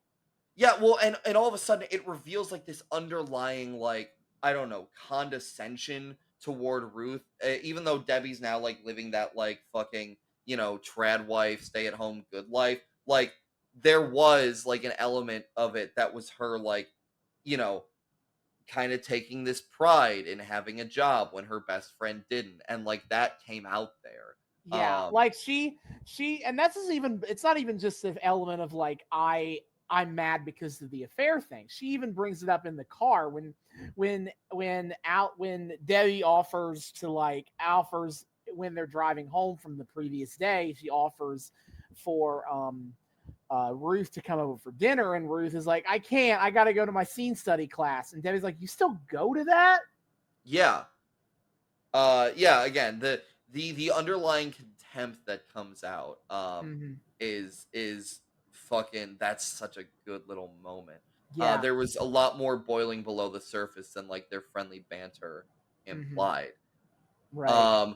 So anyway, so Tammy or Debbie gets in the ring and just starts attacking Ruth. She gives up. She's like, I'm gonna kick your ass. I'm done talking. She goes to fucking attack Ruth. Sam is watching this with again just the fucking like cat ate the cream smile. He has an idea, and we get a really cool scene here of yes, like they're fighting they're cat fighting in the ring, and Sam imagines the Glow wrestling show with all the lights flashing, all the crowd there, and Debbie and Ruth having this fight out on the show. And it's like legit, like good in ring. Yeah, it feels like the first time Sam bought into this idea of this show. Again, Sam holds some degree of contempt to be doing this project, and we learn more why about that as we go on. Yeah. But I think this time with Debbie and Ruth is the first time he's like, holy shit, I got something here. But again, and you look at what inspired him, and it's again this weird fucking complex about like the female psyche and sexuality. Like, of course that's what inspires him. And like, in a way, this is such a contrived way to get like Ruth and Tammy into like this Glow shit together. But yeah, it does work because we see this, and this. I think one of the most fascinating parts of Glow, especially season 1, is this exploration. Is like we talk about, and I cannot believe I'm about to say this as the avowed work shoot hater of this podcast. I can't believe I'm about to say this, but one of the most fascinating parts of this show is the way in which Debbie and Ruth's real life relationship bleeds into what happens on how the show works. But like that kind of that duality of like their real life relationship and their working relationship, and how one feeds into the other. In fact, the fact they have a working relationship at all is because of this real life animosity that Sam, carny motherfucker, is exactly. Like our main event, a big money main event, is these two women who actually hate each other fighting it out in the ring. Yeah. And it's one of those things that wrestling can do so uniquely, that ability to kind of blend and play with reality versus fiction. And they set it up on this show perfectly to explore that by having the main the A plot of Glow mirror actual IRL tension and anger. Yeah. Between like the A plot of Netflix Glow. Exactly. Right. So it's this great double-edged thing of like, Ruth and Tammy and their like personalities and relationships standing as the driving force of Glow, and the tension between them being what pushes the show forward. And then also the Sam element, where he seeks, again, carny motherfucker that he seeks to exploit it. And what he envisions, in a lot of ways, is incredible. He is envisioning two women glammed up and like not even like I've seen far more sexualized female wrestlers in the 90s than whatever the fuck Sam is dreaming up here. It's like relatively tasteful. Putting on it's like very 80, like they're in spandex. It's like it's a very 80s women's costume. Yeah, there is a legit kind of like, this is cool, like visual aesthetic to them. It's not just look at their boobs. And also he's envisioning them having this like fucking 5-star classic, which no one was really doing for lady wrestlers at the time. At least not like to that degree. For all he was talking about tit grabs and vag punches, he actually envisions good work. Yeah, which, like, again, that theme, the tension between empowerment and exploitation, this is the show's visual thesis statement going forward into the rest of the series. This moment right here, the way in which Sam envisions this, what brings about his vision, and what eventually is born of it. This is a masterclass of a scene. I mean, this whole first episode is a masterclass of setup. We could have just done this one episode, honestly. We really could have. I'm glad we did episode 2 for like a couple of scenes that I want to talk about. But we could have just done one, and I think I would have been pretty satisfied because it was so good. A fantastic pilot episode of a show. Yeah, and then I fucking want to point out Johnny Glow is, he's down by the mat. And he looks at, and we cut back to reality, and they're just barely like they're just fighting, rolling around on the ground. On top of Ruth at this point, kind of got her pinned down. Johnny Glow looks up at Sam and goes, "Should we call it?" Which you take to mean like she's gonna break out the fight. And then Sam's like, "Yeah, call it." He's still in dreamland. And Johnny Glow gets in the middle of the fucking ring and counts the pin. 1, 2, 3, and then they cut the credits. They cut the credits. And this is where I want to point out the music, the 80s music that got me. Some good old motherfucking Patti LaBelle to cap off episode 1. Patti LaBelle's fucking Stir It Up. Which, again, great little thematic thing. That's all of what Ruth does. So much pressure to keep holding on, pack my clothes up, baby, I'll be gone.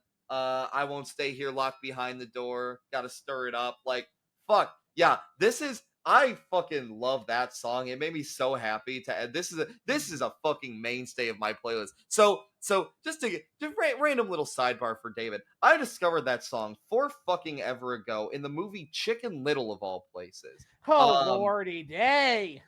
Yeah, that's a throwback, right? They like do it during a training montage, which is funny because I think the song originally came from fucking like Beverly Hills Cop, and I assume was like a montage, a montage scene homage there too. To that, yeah, probably. Yeah, but fucking, I think because for the longest time, like it was a thing that was in the back of my mind of like oh, I had that on like the Chicken Little soundtrack CD when I was a kid, but it wasn't a song I listened to like all that much in comparison to like some of the other tracks. And I think this is actually like watching Glow the first time I did and hearing this song in the credits of episode 1 is what got me to finally add it to my Spotify playlist. And now I listen to it all the goddamn time. So thanks for that, Glow. Also, I want to shout out in the credits. We get we get the acting credits for the show, and we get credits for the Los Angeles Death Squad. They get credited as White Boy 1, White Boy 2, and White Boy 3. Just shit! I just forgot one of my favorite jokes of the first episode. Before we move on to episode 2. Is when Ruth is talking to Carmen, and Carmen mentions she's never done one of these auditions before, and Ruth goes, "Are you SAG?" Oh my god! Carmen is like, "What? I'm part Cherokee." Oh my god, that's a good joke. I feel like Carmen like looked down at her boobs a tiny bit too. Like, Oh, as someone who forgot how this joke went, I so thought they were gonna do a boob joke when yeah, she me said, too. "Are you sag?" Are you sag? I'm part Cherokee. Yeah, well, I liked it better um, when she was thought we were talking ethnicity. I thought that was funny. That's funnier, I yeah, think. that's funnier. I do like that. So anyway, um, we cut over to episode 2. We don't get the I am the war, or we don't get the warrior theme for this Yeah. one for some reason. We At get least a not cold until open, and if we're gonna talk about 80s songs, for me, The Look by Roxette is what we open this episode with. okay. From I discovered this song on Rock Band 3 because of course Of that's course how. it Hey, is. if Damn it. I mean we both gotta stay on brand. But na na na na na na na, she's got the look. And we open with Ruth kind of driving to the warehouse, and Melrose almost runs her over in her obnoxious limo. Yeah. This is so funny to me because this is very much a character establishing episode for Melrose. Mm-hmm. But yes, she is such an antagonist figure in this episode and will rarely be an antagonist figure going Ever forward. again. Like Which is nice. there's like one episode in season 3 where she acts like a dick, this much of a dick as she does in this episode. Okay. But they like establish her in this. Let's go ahead and just say it before we get into what actually happens. They establish her as this snobby rich girl asshole. Bit of a backstabber too. Yeah, and it never really comes up again. She's always kind of snarky and obnoxious, but it's never treated as antagonistically as it is in this episode. Yeah. Which is just kind of weird to think about, I think. I mean, again, this goes. gets into kind of like the one big criticism of the show is that like as much as we're lauding the Ruth and Debbie story, the rest of the ensemble doesn't get nearly as much time to develop. No, let me that's literally what the like cast of the show wrote an entire especially the POC cast wrote an entire fucking letter about, was how they don't get shit. But which is unfortunate. It's unfortunate. It's the worst. It sucks. But let's just go on here. But anyway, basically Melrose gets out of the car and is like, "Oh shit, I forgot my shoes." She's clearly just come from a night of partying. Like in the middle of the driveway, she like strips off a fucking pink dress and changes into like training clothes. Right. And so Ruth is like, "Oh hey, I think I have an extra pair in my car." And she pulls out these dinky ass tennis shoes. Mm-hmm. And Mel is like, "No, I'm not wearing those." But then she looks at Debbie's nice white tennis shoes Ruth's nice white tennis shoes that she came to wrestle in. Yep. And we then smash cut. Ruth walks in wearing the dinky brown shoes, and Melrose is wearing the nice white shoes. Which, like, okay, this is what gets really interesting about the fucking Ruth being so helpful as a character trait thing. Cause this is weird. Like Ruth giving up her good shoes to Melrose and wearing the shitty ones. Like, especially right after almost getting run over by the limo. Yeah. And being pissed about so self-sacrificing. I think there's a level to this, which is like compensation on her part of her, like, being outed as a home wrecker. I think so as well. And I also think I think the show wants to kind of establish her IRL personality as very different from the character she's going to have to play. Yes. And I think they'll do this for Debbie too, honestly. That's 100%. That's another fascinating part of Debbie and Ruth's arcs. But I think that's helpful, I think, to have her be so self-sacrificing and try to be seen as a good person. Yes. Both We'll get as into that in a little more. both because of, I think, assuaging guilt over the homewrecker thing, and also the way that plays into what her wrestling character is going to be. Yes, and we'll get more into that in a little bit. So we cut to to inside of the training facility. We get this really cute moment where like Carmen just for fun takes a random bump on the wrestling mat, and she goes, "I love that sound." Oh my Yeah. god, Carmen is the fucking best. Yeah. Also So- we get a repeat of a gag we had in the first episode. In the first episode, there was a moment where like Sam was in the ring and then he tried to climb out of it and he just fucking fell. And then we get him like climbing into the ring, and he's also very bad at getting in. It's such a great little gag, and also a great little like visual way to demonstrate how he's kind of out of his depth as an artist here. That nice little touch. But Sam is like, he wants to learn any special talents, anything interesting. He's trying to get a sense of people's personalities for how he's going to cast them in this show. Yeah. Favorite sex positions. And Melrose pops in and is like, my special talent is not being fucking boring. I wake up in the in the morning with nothing to do. By the end of the night, I'm in like a fucking Guns N' Roses music video, Van Halen like that video. Van Halen music video. And she also says her favorite sex position is any position where her legs are over her head. And Sam goes, "Nice, I like the whole 'please objectify me' vibe." Oh yeah, that was such a good line. Sam, you are the worst. Also, you're right. I hate that you're right, actually. But now everyone kind of there's some more interesting parts to this. I mean, Ruth, because she's Ruth, her special talent is doing an Audrey Hepburn winning an Oscar. Specifically, Audrey Hepburn winning an Oscar impression. It's her winning a specific Oscar. And nobody's impressed. Sheila the she-wolf mentions that she has a very acute sense of smell. I love Sam this. asks what cologne he's wearing. She says it, and he's like, Draken Noir, and he's like, Draken Noir. Trick question. I don't wear cologne, but I do spray that on my shirts when I forget to wash them. So points for accuracy. And then Sheila is like, I love points. She quietly says, I love points as you move on. God.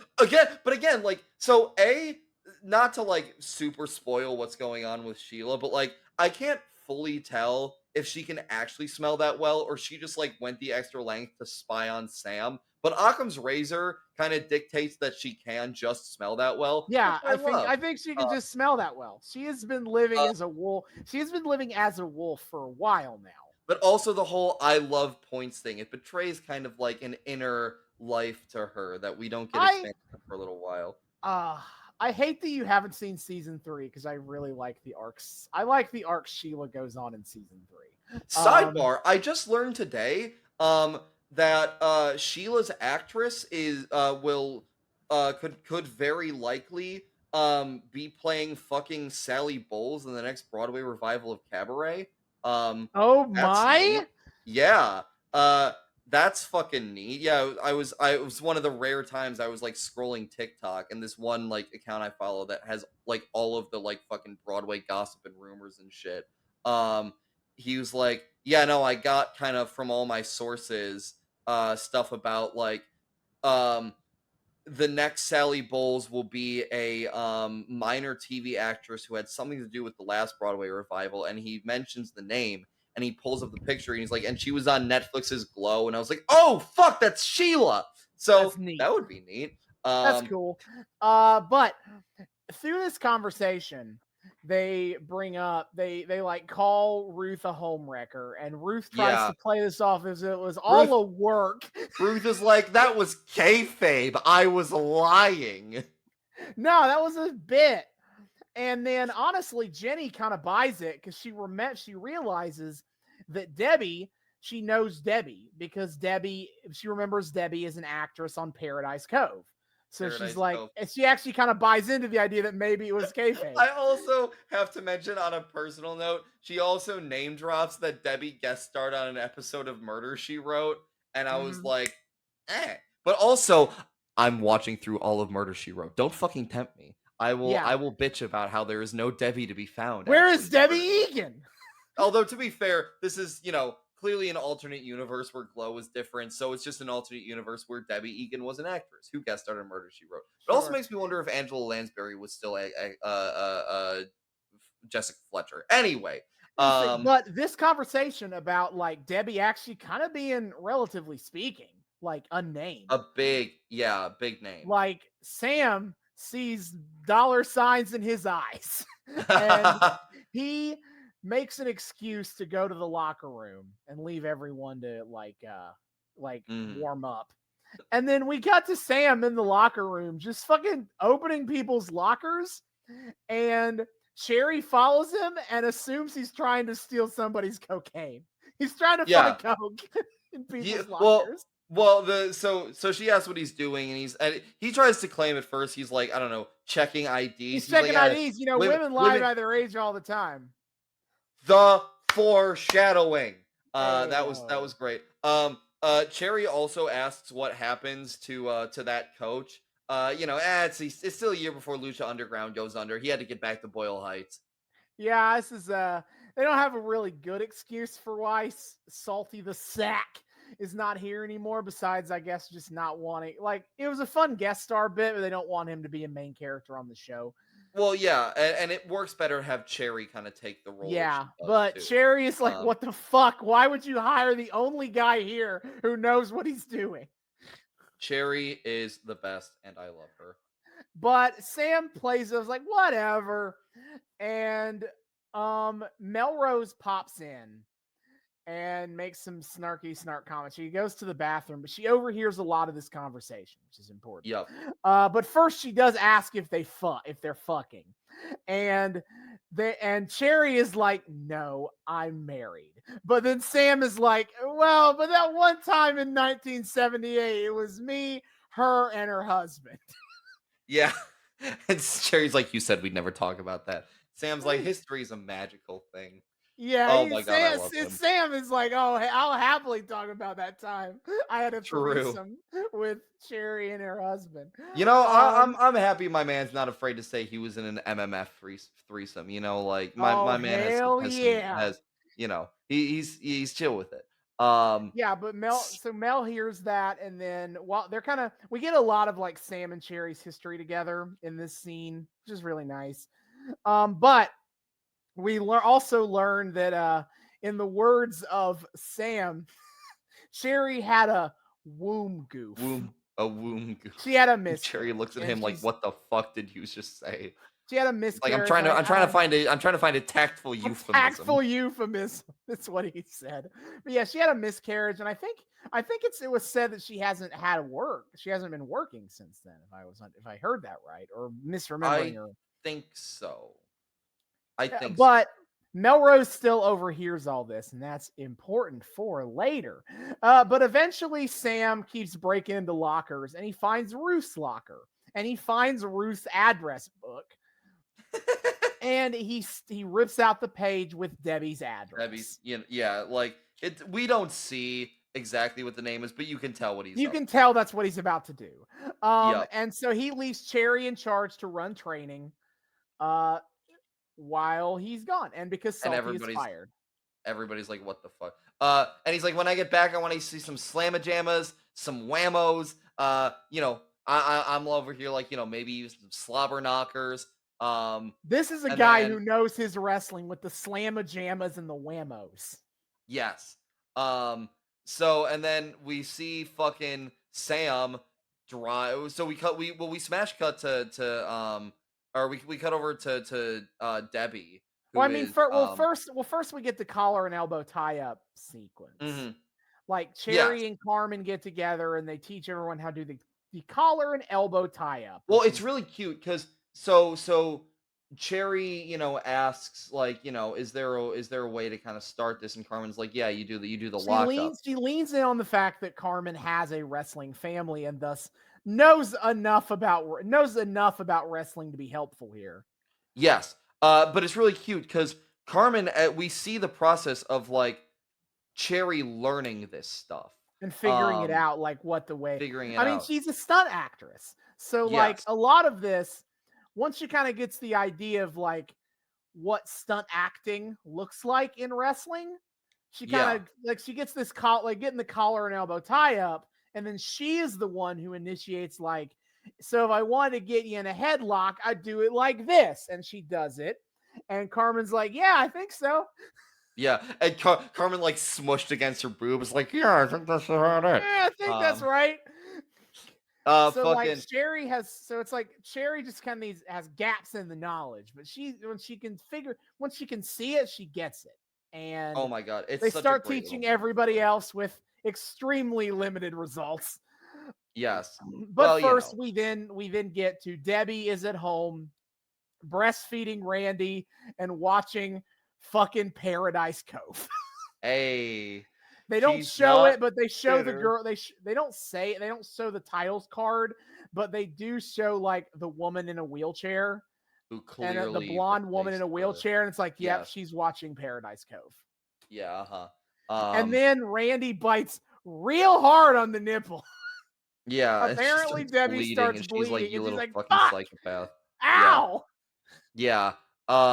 And then Sam knocks at the door. So Debbie grabs a fucking like bag of like frozen vegetables from her freezer As you and like do, you puts it on her know. boob, Yeah, as you yeah, do. yeah, as you do. Um, again, again, nice little detail of like showing that like there is something unraveling here. She's not grabbing like an ice pack. It's a fucking bag of frozen vegetables. And Um, also Debbie's not having quite the charmed life she says she was. yup. Like I mentioned when we were talking about episode 1, is especially to set up kind of Ruth's journey here. Is Debbie tries to portray like she's having a great life. She is living it up, trad wife style. This is True. great. I am happier than I've ever been. And the first time we see her at home, she is watching her old soap opera and having a miserable time raising a child. So, I don't think that she is having quite the life that she says she does. It's not ideal. But Sam comes to the door and he has a fucking stuffed animal for Randy. He's such a goddamn schmoozer. And he's Yeah. like, he says, for the barnacle. For the barnacle. This is a load of barnacles. And then he Yeah, asks if he can so come in. we cut back to training before we get to Sam and Debbie's conversation. Yeah.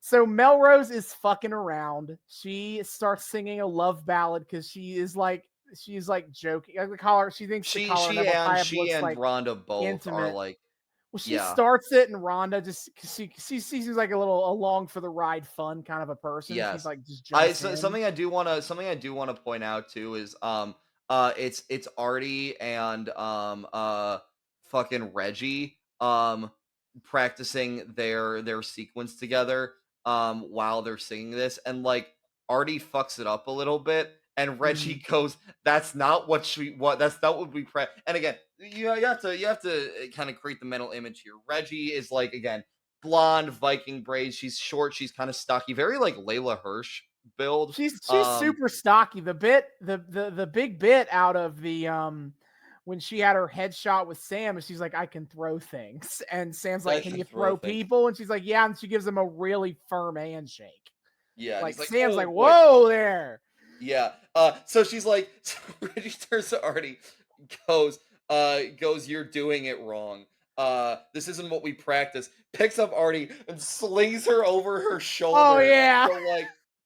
She either does that or like fireman carries her. No, it's over her shoulder. Like she's okay. carrying Artie vertically over her shoulder.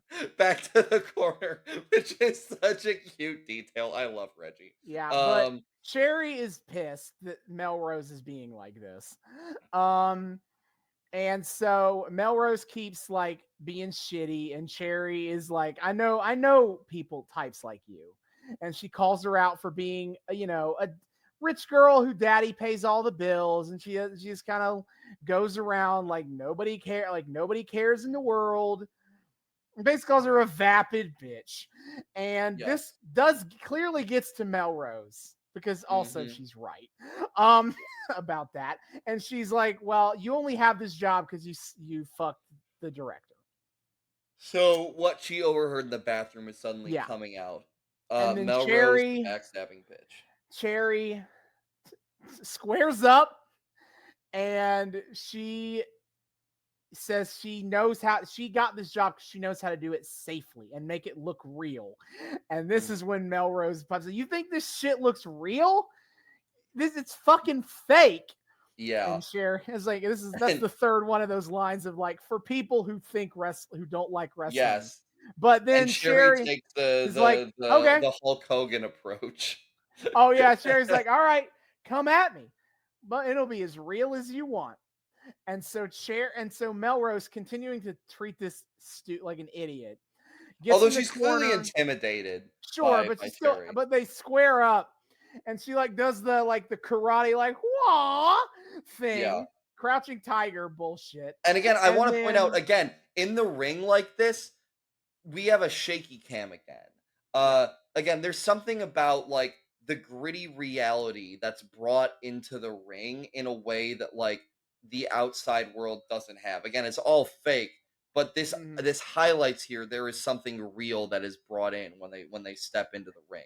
It's a really nice touch visually, and I really like it. So she goofs around, and Cherry immediately just puts her in a fucking chokehold and chokes her out. Yep. Yeah, I forgot that part of Cherry just making her just not even stone face, doesn't easy. She's like, whatever. That was so funny. Puts her down, and then we cut back to Sam and Debbie, where Sam is desperately trying to convince Debbie to join Glow. And I think the part of this that interests me, it's always interesting to me about Sam's character, I think, is that he is low-key a misogynist. Honestly, not even that low-key about it. No, he does not respect women. But he also he is an independent filmmaker. He is an exploitation director. He is out of the mainstream of Hollywood, is what I'm trying to say. Mm-hmm. Which means he's very much he's got that attitude of like the fakeness and shittiness of mainstream Hollywood. And he uses that to connect with Debbie and kind of. And I think it also speaks to like the ways in which like he's able to kind of like broken clock post about his relationship with these women of like, because for as much as he doesn't respect women for the most part, like he really doesn't respect the mainstream yuppie bullshit of Hollywood in the 80s.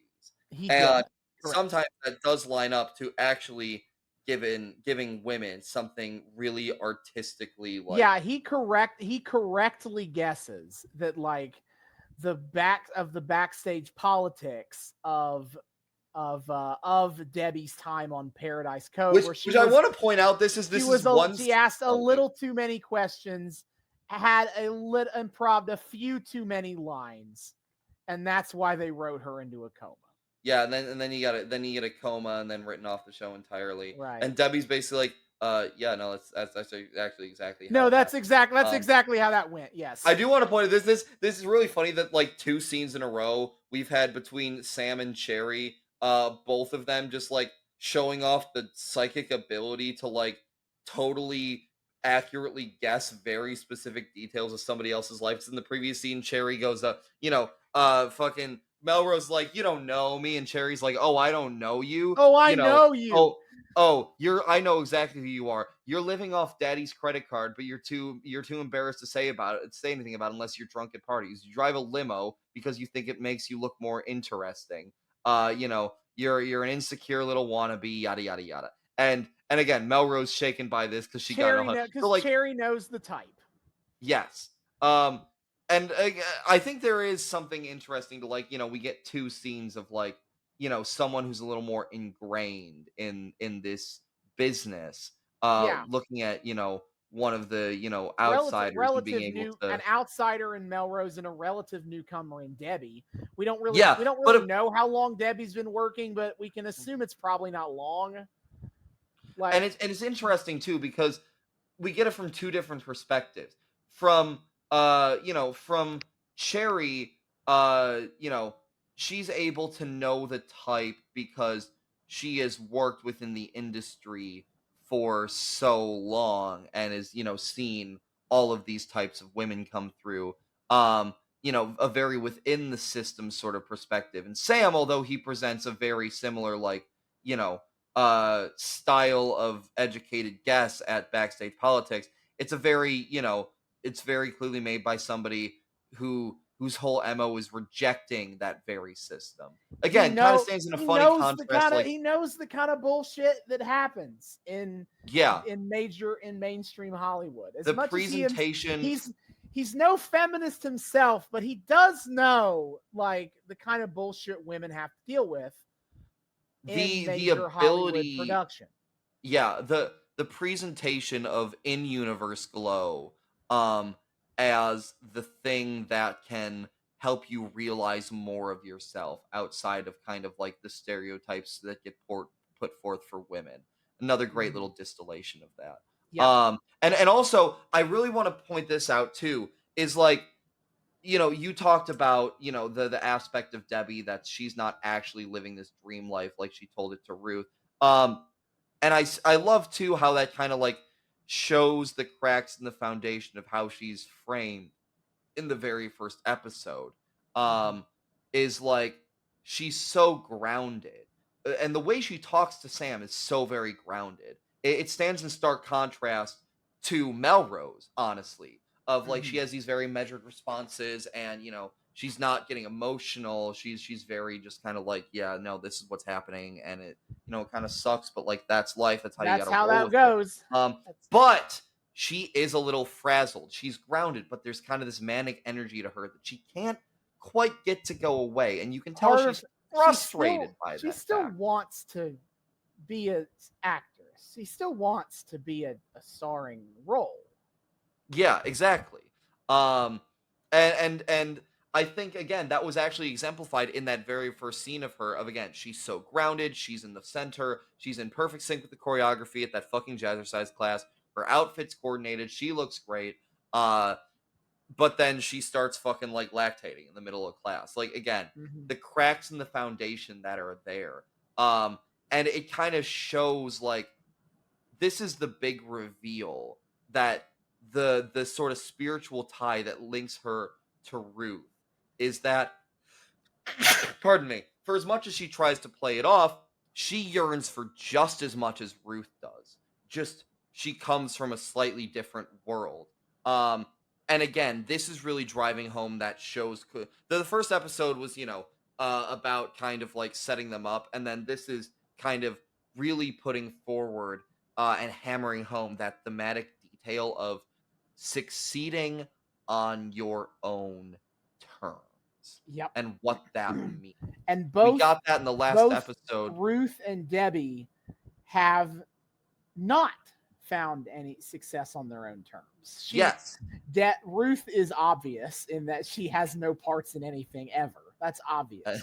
True. But Debbie gets this part on this soap opera. But she is an opinionated actress. She cares. She wants to be a bigger part than I'm sure it was. She wants to be a bigger part than she was. Just making a wild guess about some of the issues she might have had on the show.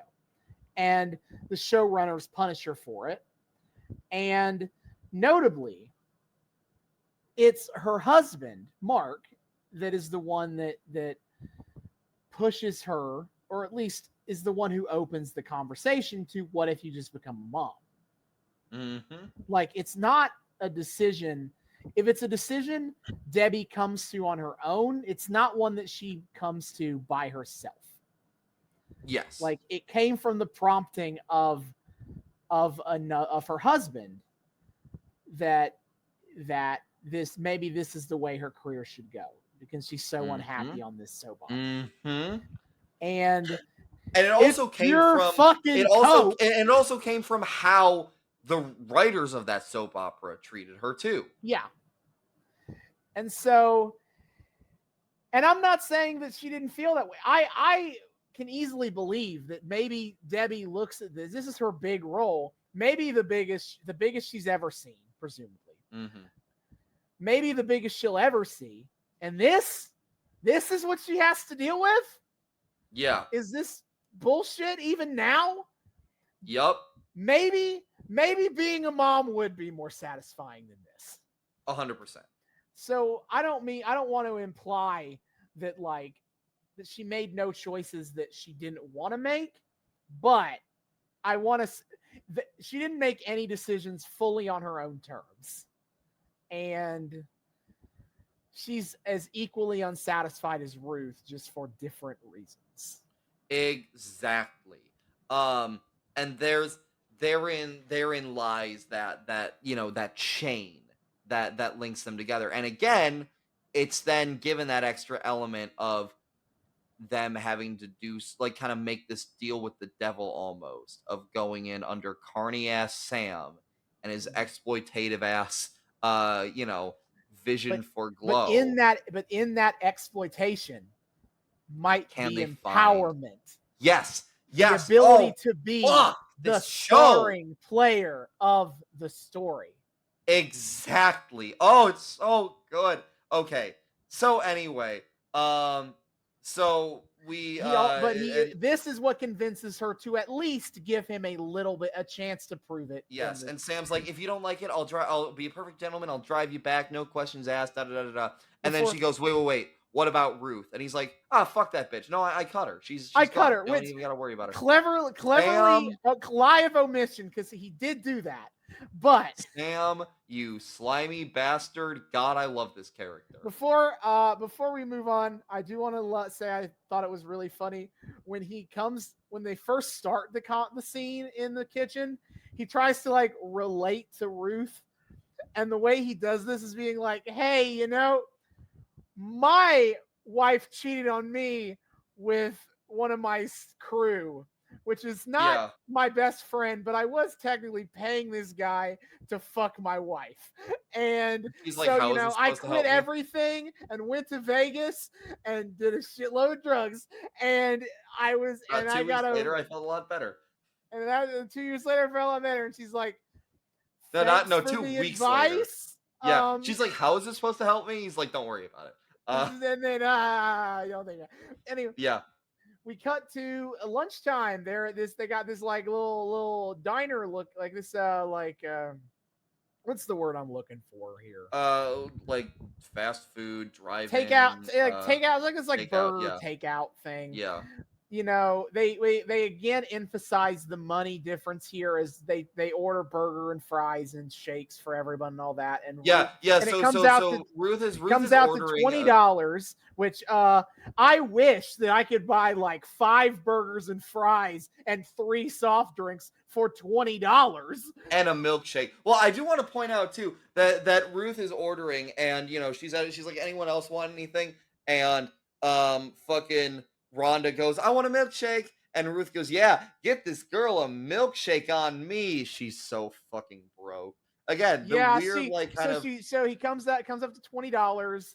Overcompensatory self-sacrificing. Yeah, she pulls out $7, checks notes. She's like, and then Melrose, who was standing behind her the whole time, drops a $50 bill from her. Oh, was it wallet. a 50? I thought it was a 20. It was a 50. Okay.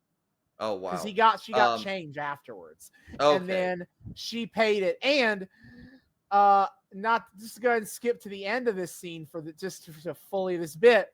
After this, at the end of the scene, Melrose is like, "By the way, you owe me $20." Yeah, like she doesn't even like just let it be a charity. Yeah. Like, oh no, of course not. Because she's a bitch. No, but fucking honestly, this is just a cute little like production design detail. Shout out to them having like old bills. Like we didn't have like 2017 $50, like that was a 1980s $50 bill. Yeah, I appreciated that little detail. I wonder if they like had to custom make that, if they will just like, I don't know, have one.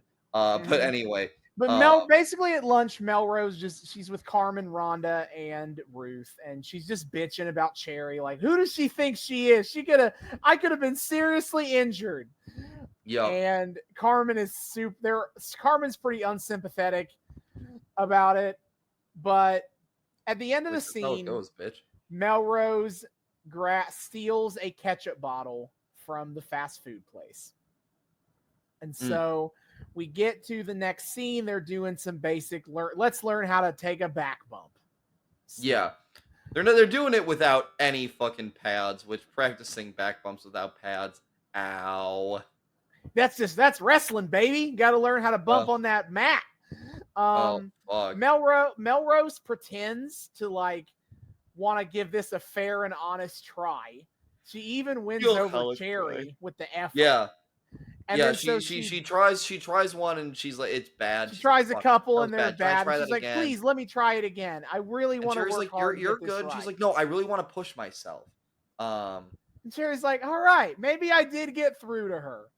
And then she bumps, takes the bump correctly and pretends to be injured, and she starts squirting red ketchup out of her sweatshirt because she was wearing like a sweatshirt.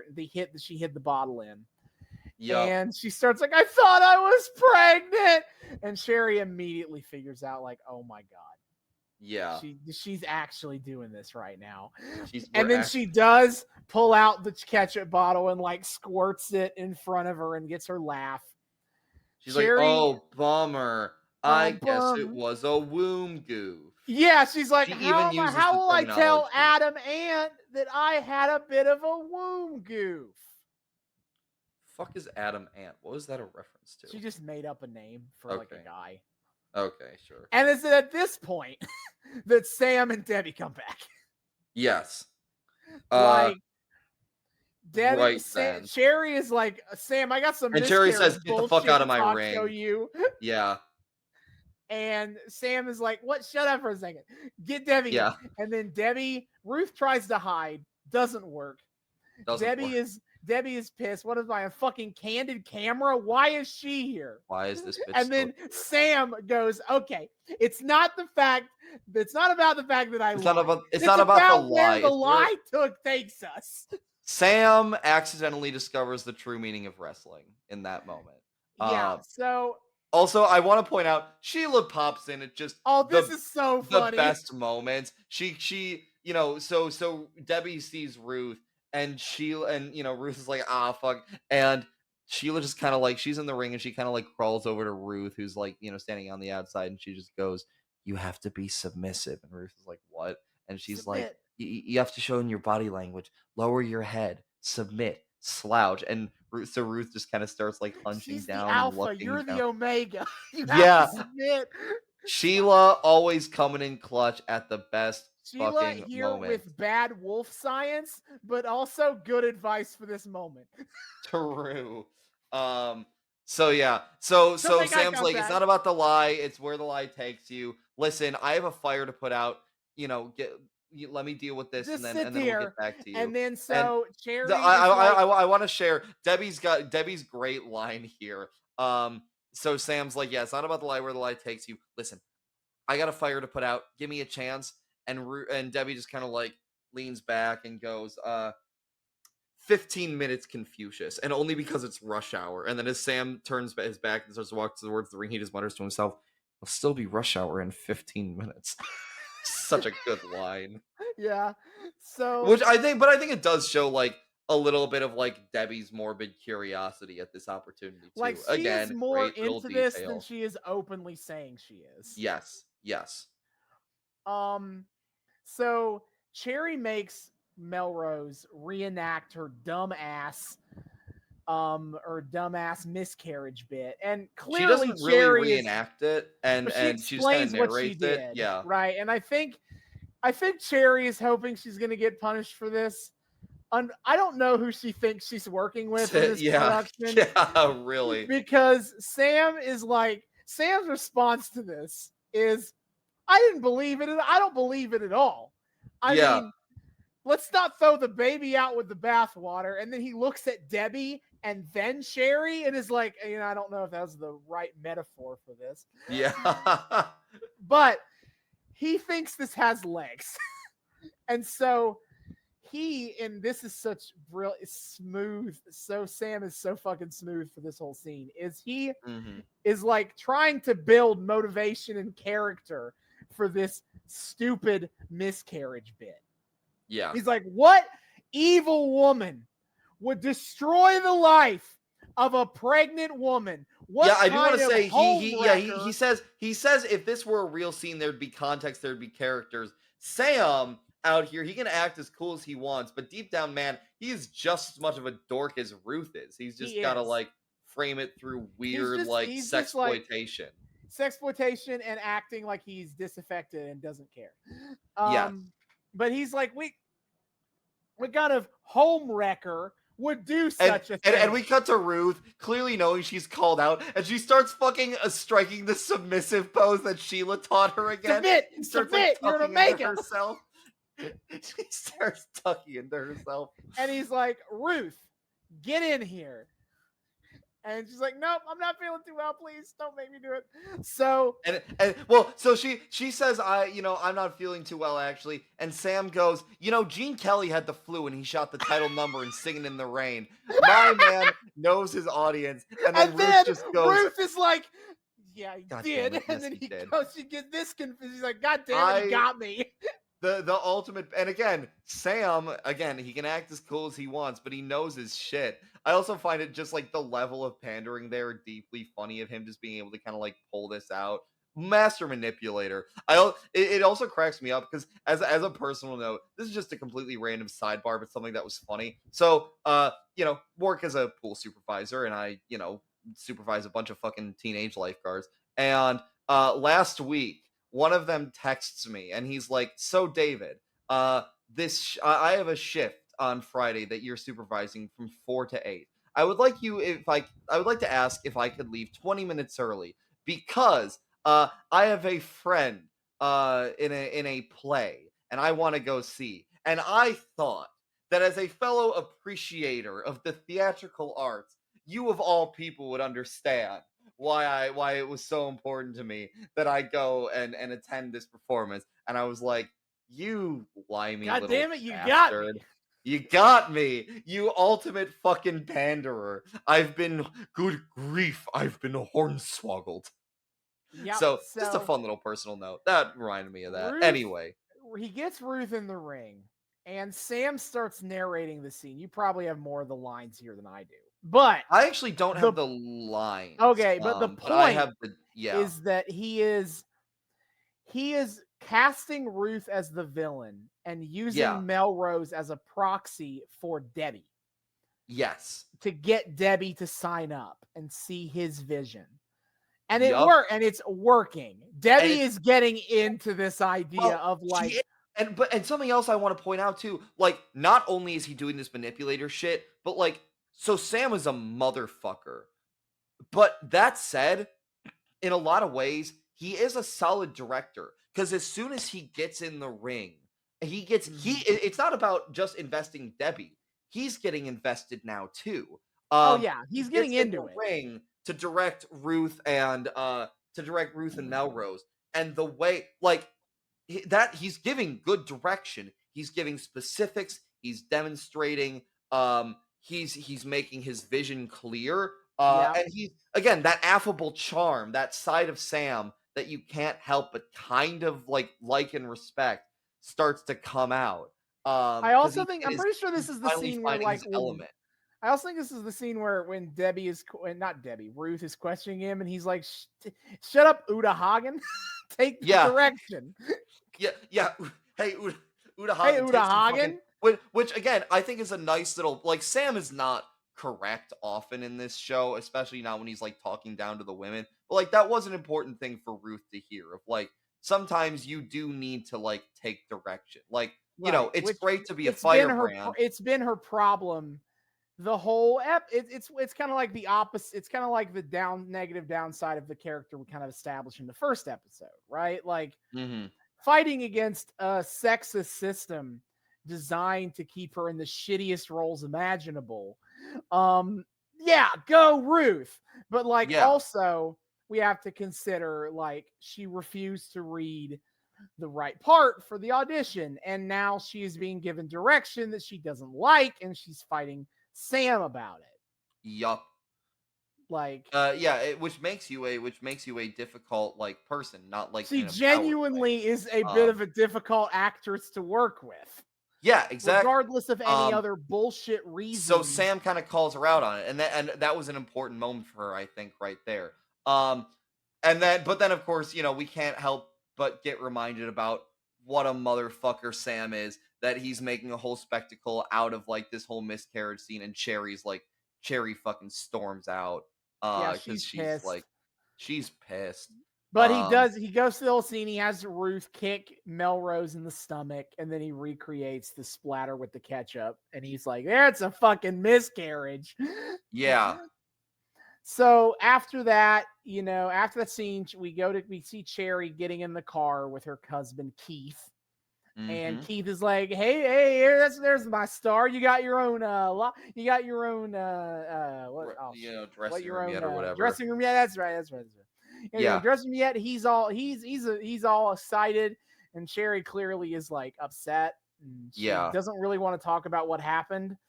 But then Sam runs up to the car, and he's like, hey, Keith, you looking good, man. He's like, hey, you looking like shit. Yeah, and they're having fun banter, and he's like, I like the car. And Sam is like, hey, Cherry, I know it was tough today, but listen, I want to double your salary, actor and trainer. All right. And Cherry's like, I'll think about it. I'll let you know tomorrow. And he's like, okay. And Keith is like, that's a yes, right? And Cherry's kind of iffy about it. And he's like, we have a bathroom to redo. We have to redo the bathroom. And so Cherry is gonna stay on at double the salary. Her own version of like empowerment but exploitation. Yeah. And also like, not a housewife, but as a wife in general, a partner. Like, oh my God, just the elements to this are so Sam the good. manipulator picking the perfect moment and opportunity to like doing it in front of Keith without Keith having any context for like why Cherry's so upset in the first place. Yep. And so all Keith hears is like, sees that his wife is kind of upset, kind of weird, but also his wife just got offered to get paid for 2 jobs at once. Yep. And so now she kind of has to be like an unsupportive partner or stand up for herself of not working with Sam, who crossed a shitload of lines here. Boundaries. Yeah. For not only not reprimanding Melrose in any way for making fun of a miscarriage that Sam knows about. Yeah. But also Sam taking it like 3 steps farther. Because his problem is isn't that Melrose did the scene, it's that she did the scene shit. And also like too, like fucking even revealing to Melrose that he and that he and Cherry had a very very brief sexual relationship without clearly Cherry wanting that information to become public. So like so many lines being crossed, and then oh my God, he's such a prick. I love him. And even outside of this part, I think this show has established pretty early on, and will kind of continue to establish, that Cherry doesn't have a lot of prospects in Hollywood because she is very limited as an actress. She's great at stunt work, and that kept her in jobs while she was more active, but it's capped. This is probably the best job she'll ever get. She can get and keep as an actress. And so that also adds into the manipulation factor of like, you stand up to Sam on this right now, you're basically done. Yep. Exactly. Oh my fucking God. Yeah, the prospects, the finding success and finding like gainful employment. But on the other side, this is her one, because just like Ruth and just like Debbie, this is her one opportunity to have, honestly, all the women on this show, and I don't want to touch on it because it's a lot of future prospect stuff, but like every single woman on this show, for one reason or another, doesn't have much going for them in terms of Hollywood acting jobs. This is an exploitative and gross job, but it is also the one featured role. Is the perfect kind of role for the perfect kind of personality and women that they are, for them to get an empowered, decent featured part. Well, and also like this has this like side to it as well, where like what is like fucking presented to us as the viewer so early on in the first episode, when Ruth gets that call from the casting director. They are looking for unconventional women, and it's played as kind of a joke, but that line carries a lot more weight to it than one might expect. This is a show that almost asks the question of what it means to be an unconventional woman in some way or other.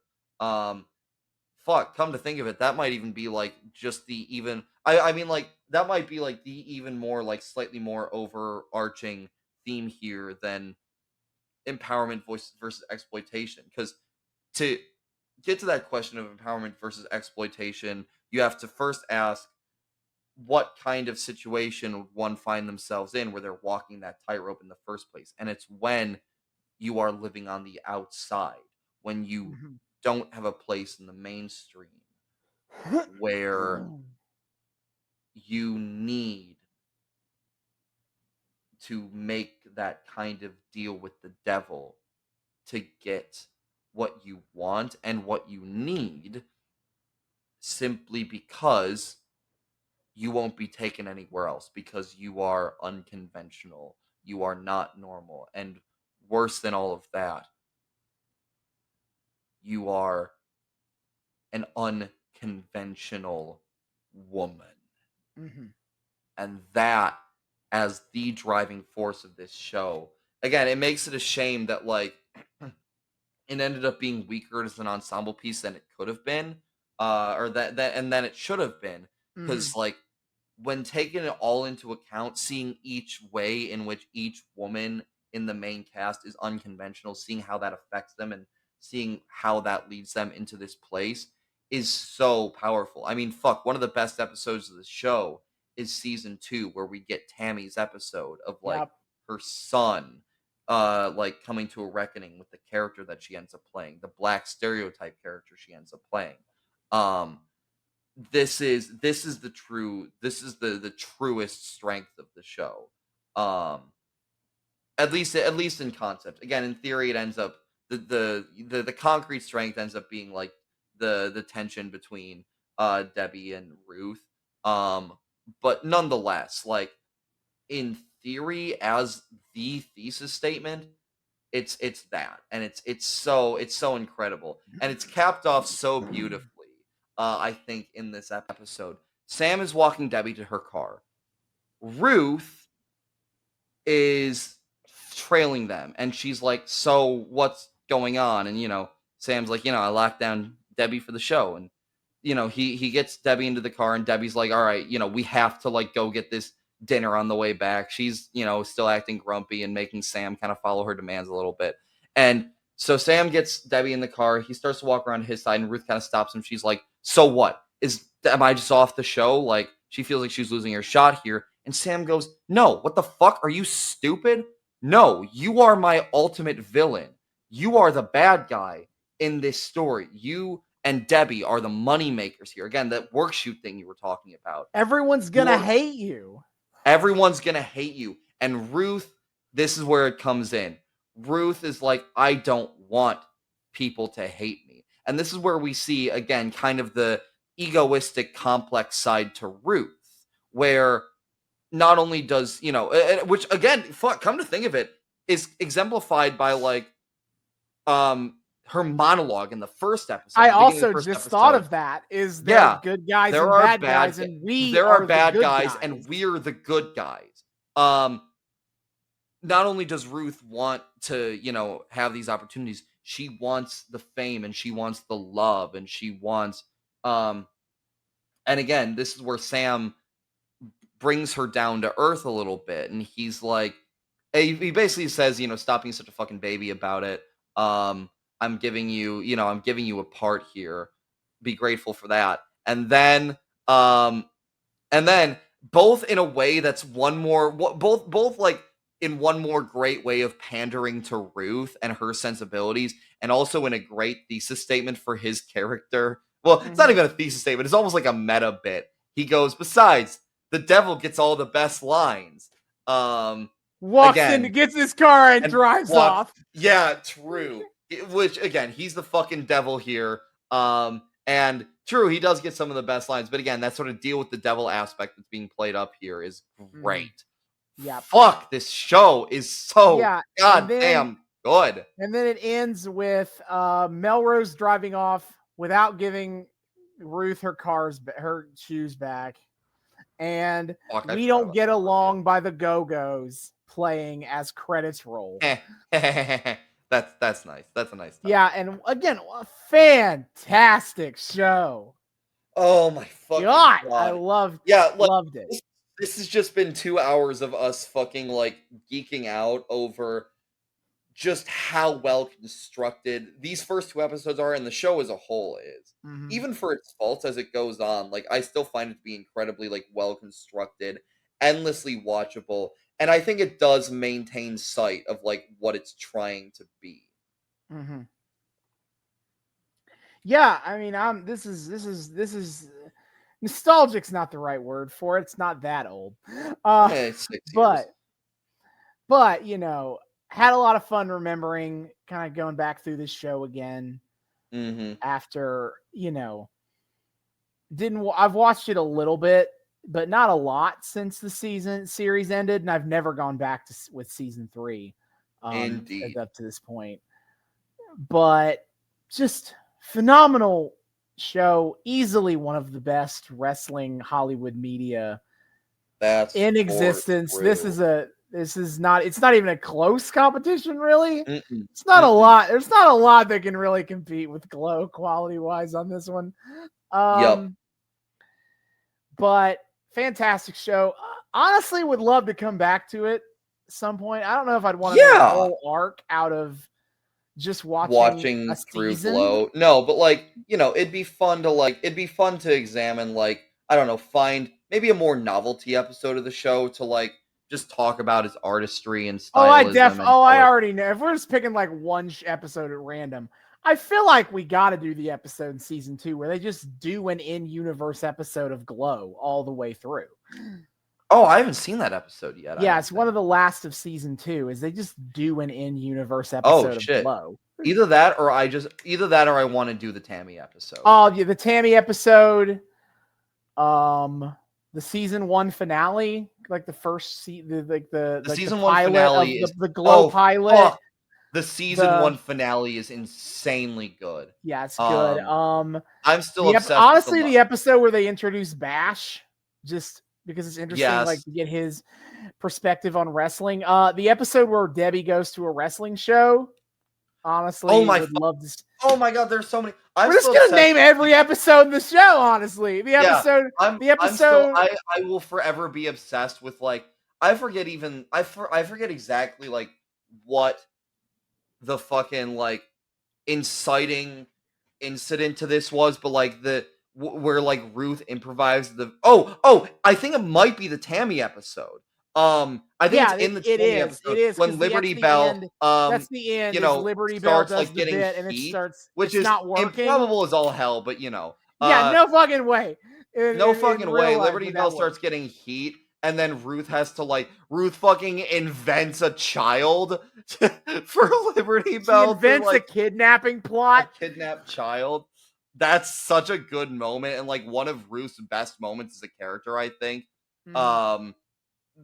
Fuck, that show is so... Yeah, Tammy episode is my vote, but I could also see us reviewing, like, the in-universe Glow episode they do. That'd be funny. That one was just a purely fun episode. Like, the Tammy one is, like, really deep and has a lot of great themes to it. The in-universe Glow episode is just fun. Yes. To, like, they just did an entire 30-minute of actual episode of Glow. Having actually watched Glow now, I want to see what they do with it. Yeah, definitely. But that's for some time in the future. This is for next time. Oh boy. Holy goddamn shit. We're here. Boy. We have been on this arc for so long. It's the longest arc in the history of the show. True. But after months of Raw, we're at WrestleMania 30. Hell yeah. The Yes movement has its night to shine as Daniel Bryan, if he wants to be WWF champion, he's got to beat not just one, not just two. He's got to beat all three members of Evolution in one night. Yup. Such a great little setup. Oh, it's going to be so fucking good. I'm excited as all hell. The first 3-hour pay-per-view cut is I literally can't make it shorter than that. Boy, howdy. But that is for next time. Until then, David, hit the plugs. Yes, sir. I'm going to try to rush through this before my power gets knocked out. Dear friends, thank you all so much for joining us in yet another episode of the Noobs and Knockouts Podcast. We are so delighted to have you here. Returning listeners, viewers, what have you.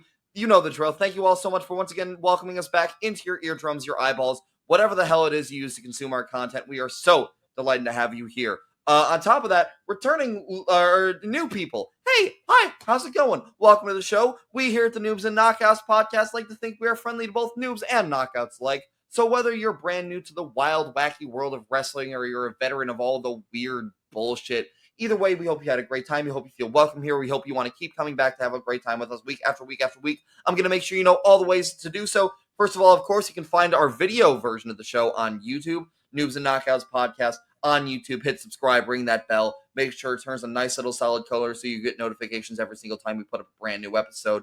Give us that sweet engagement if you're so inclined. And hey, check out all of our playlists, because if you want to follow any storylines all the way down, Austin has been kind enough to organize all of those storylines that we follow into their own separate playlists. It's great. You can see our beautiful faces, see how endlessly happy Glow makes us as a TV show. What a very rare sight. It really makes us glow.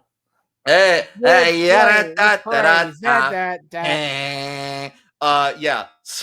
So, of course, we have the audio-only options for you as well. You can find the Noobs and Knockouts Podcast on 3 of the best places to find your audio-only podcasts, which, of course, are Spotify, Google Podcasts, and Apple Podcasts. Come, give us a listen there.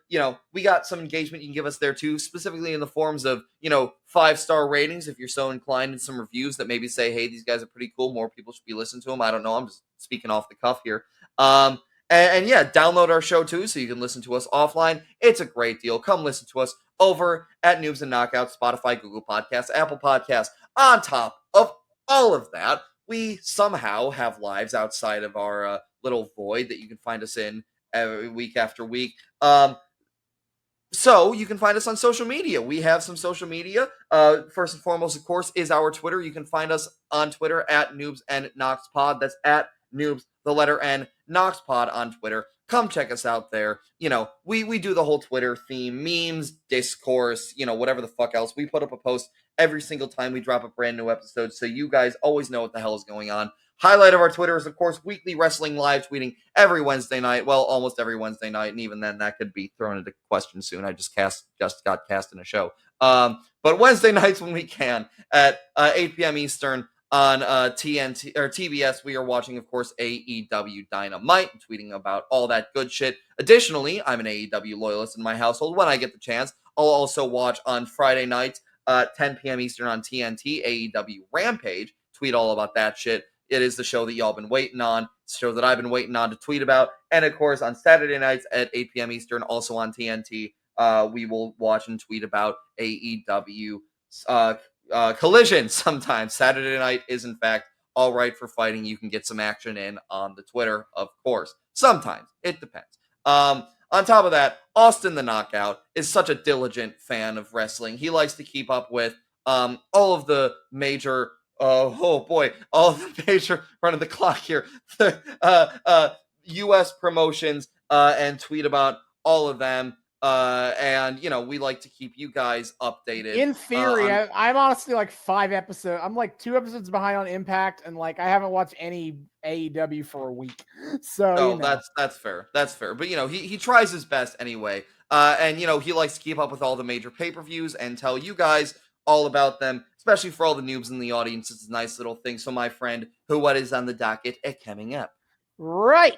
So WWE, let's talk about that. First is the upcoming is Payback. And if you want to watch WWE on a weekly basis, it's Raw on Monday nights at 8 p.m. Eastern on USA Network. Friday nights, SmackDown is Fridays at 8 p.m. Eastern on Fox. Payback is happening over on Labor Day weekend. That's coming up. Ooh. September the 2nd. And so that was available on Peacock, WWE, NBC Universal streaming service. It's where WWE licenses out all their shit these days. For Impact Wrestling, it is Victory Road. Oh, I love that part of every Pokemon game. Yeah, that's the best part. Impact Wrestling Elite Four. True. Soon. I wish. It's Impact Wrestling Safari Zone. Oh shit, Safaris. I only know Gen 1. This is the best you get of these jokes. Anyway. Impact Wrestling Battle Frontier. Anyway, Impact Wrestling, you can watch that every Thursday night, either on Access TV at 8 p.m. Eastern, or with a $1 YouTube subscription. You can watch them every Thursday night at 8:30 p.m. Eastern, commercial free on YouTube. As for Victory Road on September the 8th, that's Impact Wrestling. That's on Impact Plus. That's Impact Wrestling's streaming service. Now, for AEW, this is awkward because we are filming this before All In. But this episode will be dropping after All In. During All In or after All In. Yeah, I'm not sure what the local time start is. So it'll be either during or after All In. It's gonna start at 1, and the buy-in starts at noon. Yeah, they'll be done at 5. They'll be done at like 5 p.m. Eastern. So this episode will be releasing after All In. So that means AEW's next pay-per-view is next weekend, Sunday, September the 3rd, All Out. But because All In hasn't happened yet, there's basically no matches for All Out announced. We know one. We know exactly 2. One. Oh yeah. Unless I don't know if you've watched the most recent Collision. The one I know that we're getting Miro versus Hobbs. Okay, that's the one I was thinking of. Okay. What's the other one? The other one we've been there for a while, but basically what's already set for All Out is the TNT Championship match between alleged champion Luchasaurus. That doesn't sound right to me. I'm pretty sure Christian Cage is the TNT champion. Yeah. But he's the one who's carrying the belt, so that sounds about right. Versus Darby Allin, who won the Royal Rampage match for the right to challenge for the belt. I'm sure that Christian has very positive things to say about Darby Allin's dead father. Oh, I have no doubt. And his dead uncle too, for good measure. Yeah, and obviously what's going to happen is Adam Copeland is going to debut and stop at Darby Allin from winning the TNT title. Nice meme. Nice meme. Correct, Mundo. And then it is Miro versus Powerhouse Hobbs. It is the battle of two Hoss dudes who have no creative direction at all. So let's go. I just love watching two big men beat the stuffing out of each other. I love it. I mean, to quote Big E, I gotta get the correct exact quote here. Yeah. Of course. Hold on. God damn it. The VP Google search my VPN. All right, there we go. All right, now I got it. It took in the words of Big E. You want your 5-star matches? Your 30-minute classics? I want big meaty men slapping meat. I love him. I love him so much. Of course, the internet's also invented the female variety. Big meaty women bumping meat. Fucking hell. Anyway. Yeah, so that's coming up. That's on traditional pay-per-view and a Fight TV if you're international or international. It's on Bleacher Report if you're in America and you hate yourself. Yeah, so that's what's coming up.